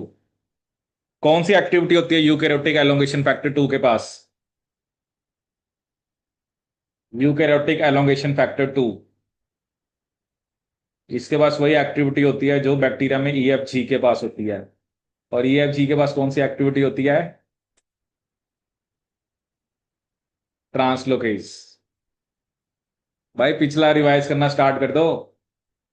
अभी अभी आज कितनी हो गया है? अभी मैं आपको दे दूंगा टेस्ट सीरीज की डिटेल ना। अब तो आप वो हो जाओ। अभी वाला तो साथ साथ करना है, बट पिछला अब आप पढ़ना स्टार्ट करो। ठीक है, पिछले सब्जेक्ट है बायोकेमिस्ट्री है, मॉलिक्यूलर बायोलॉजी है, सेल बायोलॉजी है। यहाँ पे खत्म कब होगी? यहाँ पे कुछ नहीं खत्म होगा, क्योंकि सब अपने अपने हिसाब से आए हुए हैं यहाँ पे। वो तो आपको देखना है आपने कब फ्री होना अपने आप। हम्म। चलो कोई नहीं। आप अब अपना देखो ना, जिसके कौन कौन से सब्जेक्ट्स हो चुके हैं। मेन तो क्या होता है वैसे, हमने जब जो स्टार्ट होता है उसमें बायोकेमिस्ट्री, मोल बायो, सेल बायो, जेनेटिक्स। ठीक है, ये चार आपके हो गए हैं। प्लांट फिजियोलॉजी हो गया है, इकोलॉजी हो गया है, इवोल्यूशन टाइप बायो चल रहा है, ये सिग्नलिंग कैंसर है। इसके बाद अप्लाइड और बस आरडीटी टेक्निक्स, बस वो हमने करनी है। इसके अलावा इम्यूनो मैंने आज इवनिंग में स्टार्ट करनी है। जो लगाना चाहता है वो इवनिंग में लगा सकता है। क्या कह रहे हो? चलिए देखते हैं कॉलर प्रोड्यूसिस के बारे में। तो वो pathogenic bacteria that cause cholera and produces, वो टॉक्सिन बनाते हैं जो किसको टारगेट करते हैं? जी प्रोटीन को। अब सिंपल सा क्वेश्चन ऐसा आएगा कि ये दोनों टॉक्सिन जो जो हमने सिग्नलिंग पढ़ी है, इसका टारगेट जी प्रोटीन होते हैं। ठीक है, जो कॉलरा टॉक्सिन है that is secreted by Vibrio cholerae in the intestine of an infected person, is a heterodimeric protein. जो कॉलेरा जो टॉक्सिन बनाता है वो हेट्रोडाइमर है, मतलब उसके अंदर ए और बी सब यूनिट होती है। एक्चुअली कोई भी टॉक्सिन होते हैं ना, जनरली वो क्या होता है कि उनमें जनरली दो सब यूनिट होती हैं। एक सब यूनिट उसे हेल्प करती है कि कौन से सेल से बाइंड करना है। जैसे यहाँ पर एक बी सब यूनिट है जो स्पेसिफिकली किसको रेकग्नाइज करते हैं? गैंग्लियोसाइड्स को। गैंग्लियोसाइड्स क्या होते हैं आपके? These are the most complex sphingolipids. ठीक है, having oligosaccharides as their polar head groups and one or more residues of N acetyl neuraminic acid at their termini. ये जब मैंने आपको लिपिड्स बताए थे, स्फिंगोलिपिड्स की क्लासिफिकेशन में गैंग्लियोसाइड्स आते हैं। ठीक है, तो सब यूनिट जो बी है वो गैंग्लियोसाइड से बाइंड करती है। मतलब एक सब यूनिट का काम होता है कि वो उसको बताती है कि उसके बाइंड कहाँ पे करना है। जैसे हमने स्पेसिफिकली कहा है, ये जो इंटेस्टाइन है इन्फेक्टेड पर्सन, वहां पर जाके ये सिक्रीट होता है। और ये स्पेसिफिकली बाइंड किसके साथ कर रहा है? इंटेस्टाइनल एपिथेलियल सेल के साथ। तो ये क्या करता है ना वहां पे, क्योंकि जो सेल की मेम्ब्रेन है, जैसे मान लो ये रिसेप्टर तो नहीं, क्योंकि यहां पर वो एक लिपिड से बाइंड करा है। तो अगर ये लिपिड्स को डिग्रेड कर देगा तो क्या होगा? जैसा एक सेल की मेम्ब्रेन है, सेल की मेम्ब्रेन किसकी बनी होती है? लिपिड्स की। जैसे मान लो ये गैंग्लियोसाइड है, यहाँ पे आके टॉक्सिन की ए सब यूनिट लगी, तो उसने लिपिड को ब्रेक कर दिया। ब्रेक कर दिया तो जो दूसरी सब यूनिट है इसके साथ ए, उसको सेल के अंदर जाने का पाथ मिल गया। ठीक, लिखा ना उसने कि जो सब यूनिट बी B, it recognizes and binds to specific gangliosides on the surface of intestinal epithelial cell and provide a route for subunit A to enter the cell. जैसे ये एंटर करा वो दो पीसीस में ब्रेक हो गया, ए वन और ए to. ठीक है, अब इसमें जो ए वन है वो किसके साथ बाइंड करता है? ADP ribosylation factor ARF6। ठीक है, मतलब दो सब यूनिट है, बी और ए। बी जो है वो गैंग्लियोसाइड से बाइंड करती है, और ए जो है वो सेल के अंदर आ गया। फिर ए वो कह रहा है दो में ब्रेक हो गया, किसमें? A1 और A2 में। इसमें से जो A1 है वो किसके साथ एसोसिएट करता है? ARF6 के साथ। ARF6 वो क्या बता रहा है कि वो एक स्मॉल जी प्रोटीन है। ठीक है, जैसे ही ARF6 A1 से लगता है, it catalyse the transfer of ADP ribose from NAD positive to critical arginine residue in the P loop of alpha subunit of GS। ठीक है, मतलब ये क्या करता है, जैसे ही A1 और AF6 की एसोसिएशन, तो क्या करता है, it it catalyse the transfer of ADP ribose. ठीक है, जैसे अभी आपकी जी सब यूनिट है, जी की मतलब अल्फा सब यूनिट है, जी की अल्फा सब यूनिट पे एडीपी राइबोज लग जाएगा। ठीक है, वो एडीपी राइबोज कैसे लग रहा है, किससे आ रहा है? NAD पॉजिटिव से आ रहा है। और जी अल्फा में जो आर्जिनिन अमीनो एसिड है, उसके ऊपर एडीपी राइबोज लगता है। मतलब अल्टीमेटली तो हम वही कह रहे हैं ना कि ये जी प्रोटीन को क्या करेगा? इनएक्टिवेट करेगा। ठीक है, अब देखो होगा क्या। तो A1 जो है वो ARF6 के साथ लगता है, which is a small G protein in host cell. जैसे ही एसोसिएशन होती है, the association with ARF6 activates A1, which catalyse the transfer of ADP ribose from NAD positive to the critical arginine residue of P loop of alpha subunit of GS। अब ADP ribosylation से क्या होता है, इसकी GT page activity block हो जाती है। ठीक है, जैसे मान लो ये अल्फा, अब हमें पता है कि अल्फा से दोबारा इसको किस फॉर्म में जाना है, जब इसके साथ बीटा गामा लगेगा तो इसको दोबारा ट्राइमेरिक फॉर्म में आना है। लेकिन ये जो एडीपी राइबोसाइलेशन होने की वजह से क्या होगा कि ये, क्योंकि इसकी जीटी पेज एक्टिविटी ब्लॉक होगी, जिसकी वजह से ये परमानेंटली एक्टिव रहेगा। और परमानेंटली एक्टिव रहेगा तो साइक्लिक एमपी बनता रहेगा। साइक्लिक एमपी बनता रहेगा तो क्या होगा, मतलब एडिनिलाइट साइक्लेज जो है वो परमानेंटली एक्टिव रहेगा, और साइक्लिक एमपी बढ़ता रहेगा, और आपका जो पीक है वो भी एक्टिव रहेगा। तो इस टाइप की सिग्नलिंग के अंदर एक्चुअली हो क्या रहा है कि वो जीएस को परमानेंटली एक्टिव कर देता है। जीएस के अंदर जब आर्जिनिन पे एडीपी राइबोज लगता है, तो उसकी जीटी पेज एक्टिविटी क्या होगी आपकी, उसकी जो जीटी पेज एक्टिविटी है उसको क्या हुआ है कि वो आपकी ब्लॉक होगी। देखो नॉर्मली हमने यही पढ़ा है ना कि पहले जो अल्फा है वो पहले तो चलो ट्राइमेरिक से मोनोमेरिक फॉर्म में जाता है, बट अल्फा के पास जीटी पेज एक्टिविटी है जिसकी हेल्प से वो दोबारा मोनोमेरिक से ट्राइमेरिक फॉर्म में आ जाता है। लेकिन अगर जीटी पेज एक्टिविटी ब्लॉक होगी तो जीएस परमानेंटली एक्टिव रहेगा। जीएस परमानेंटली एक्टिव रहेगा तो एडिनिल साइक्लेज भी एक्टिवेट रहेगा, और आपका साइक्लिक एमपी जो है वो हाई रहेगा। ठीक है, तो ये किसका एक्शन है? कॉलेरा का। देखो सिंपल सा क्वेश्चन तो ये आएगा कि कॉलेरा जो टॉक्सिन है वो कौन सी टाइप की सिग्नलिंग को इनहिबिट करता है। दूसरा ये क्वेश्चन बनता है इसके पास एडीपी राइबोसाइलेशन एक्टिविटी होती है। तीसरा वो ये आपसे पूछ सकता है कि ये गैंग्लियोसाइड के साथ लगता है। ठीक है, which is a kind of lipid which is present in the cell membrane of intestinal epithelial cell. और चौथा वो ये भी पूछ सकता है कि कौन से अमीनो एसिड के साथ जाके आपका एडीपी राइबोस लगता है, तो वो है आर्जिनिन।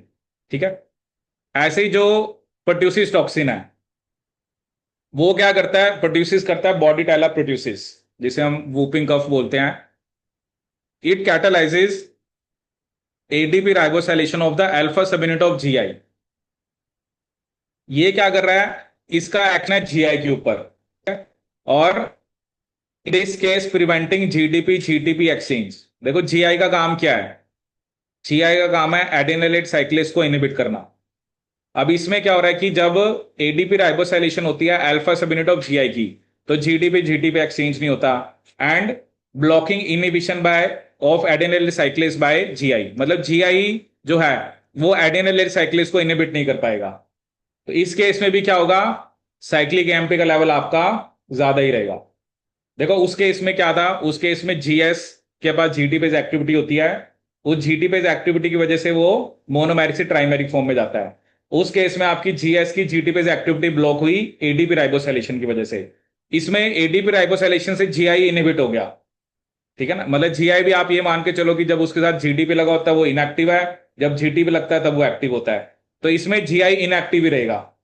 अब जीआई अगर इनएक्टिव है तो एडिनिलेट साइक्लेज क्या रहेगा, एक्टिव रहेगा। तो इसमें भी साइक्लिक एमपी का लेवल क्या रहेगा आपका, इंक्रीज रहेगा। ठीक है, और ये जो स्पेसिफिक बैक्टीरिया होता है ये हमारे रेस्पिरेटरी ट्रैक्ट को इन्फेक्ट करता है, जहां पर ये सिलेटेड एपिथेलियल सेल को डिस्ट्रॉय करता है, that normally sweep away mucus. ठीक है, without this ciliary action vigorous coughing is needed to clear the tract. ठीक है ना, जैसे अब हमारा जो हमें हमारे अंदर जैसे म्यूकस बन रहा है तो सिलेटेड सेल्स क्या होते हैं उसको क्या करते हैं, स्वीप कराते रहते हैं। ठीक है, जैसे होता है ना कई बार हमें इन्फेक्शन भी हो जाता है तो जो कहते हैं कि जैसे बलगम सी बन गई या जो आपका म्यूकस है, तो हमें क्या करना पड़ता है, कफ से फिर हमें वो बाहर निकालना पड़ता है। ठीक है, सो इसमें भी वही है, क्योंकि ये इसका इन्फेक्शन जो है वो रेस्पिरेटरी ट्रैक्ट पे है, लेकिन जो कॉलेरा टॉक्सिन था उसका इन्फेक्शन आपके इंटेस्टाइन में था। ठीक है, so this is a gasping cough, that is why हम इसको क्या बोलते हैं, वूपिंग कफ। ठीक है, बट कैसे वो सिलेटेड एपिथेलियल सेल को किल करता है that is not yet clear. ठीक है, क्योंकि इस टाइप की सिग्नलिंग में वो क्या कर रहा है कि बैक्टीरिया जो है वो सिलेटेड एपिथेलियल सेल्स को भी डिस्ट्रॉय कर देता है। ठीक है, तो मेन आपको क्या याद रखना है कि ये दोनों टॉक्सिन के पास एटीपी राइबोसाइलेशन एक्टिविटी होती है, उसका जीएस पे एक्शन है, वो जीएस की जीटीपेज एक्टिविटी को ब्लॉक कर रहा है, ये जीआई को ही ब्लॉक कर रहा है, और जीआई अगर मेरा ब्लॉक रहेगा तो क्या होगा आपका, आपका जो एडिनाइल साइक्लेज है, जीआई जो है वो एडिनाइल साइक्लेज को इनहिबिट नहीं कर पाएगा। ठीक है, ठीक है, इसमें चलो अभी थोड़ा सा हमारा हो रहा है, वो चलो हम डिस्कस करेंगे। जैसे जो जीआई का एक्शन भी अभी हमने डिस्कस करना है कि कौन कौन से हार्मोन जो हैं वो जीआई को एक्टिवेट करते हैं, और जो फॉस्फोलाइपेज सी वाली सिग्नलिंग है। ठीक है, बाकी फिर कुछ क्वेश्चंस भी हम ट्राई करेंगे।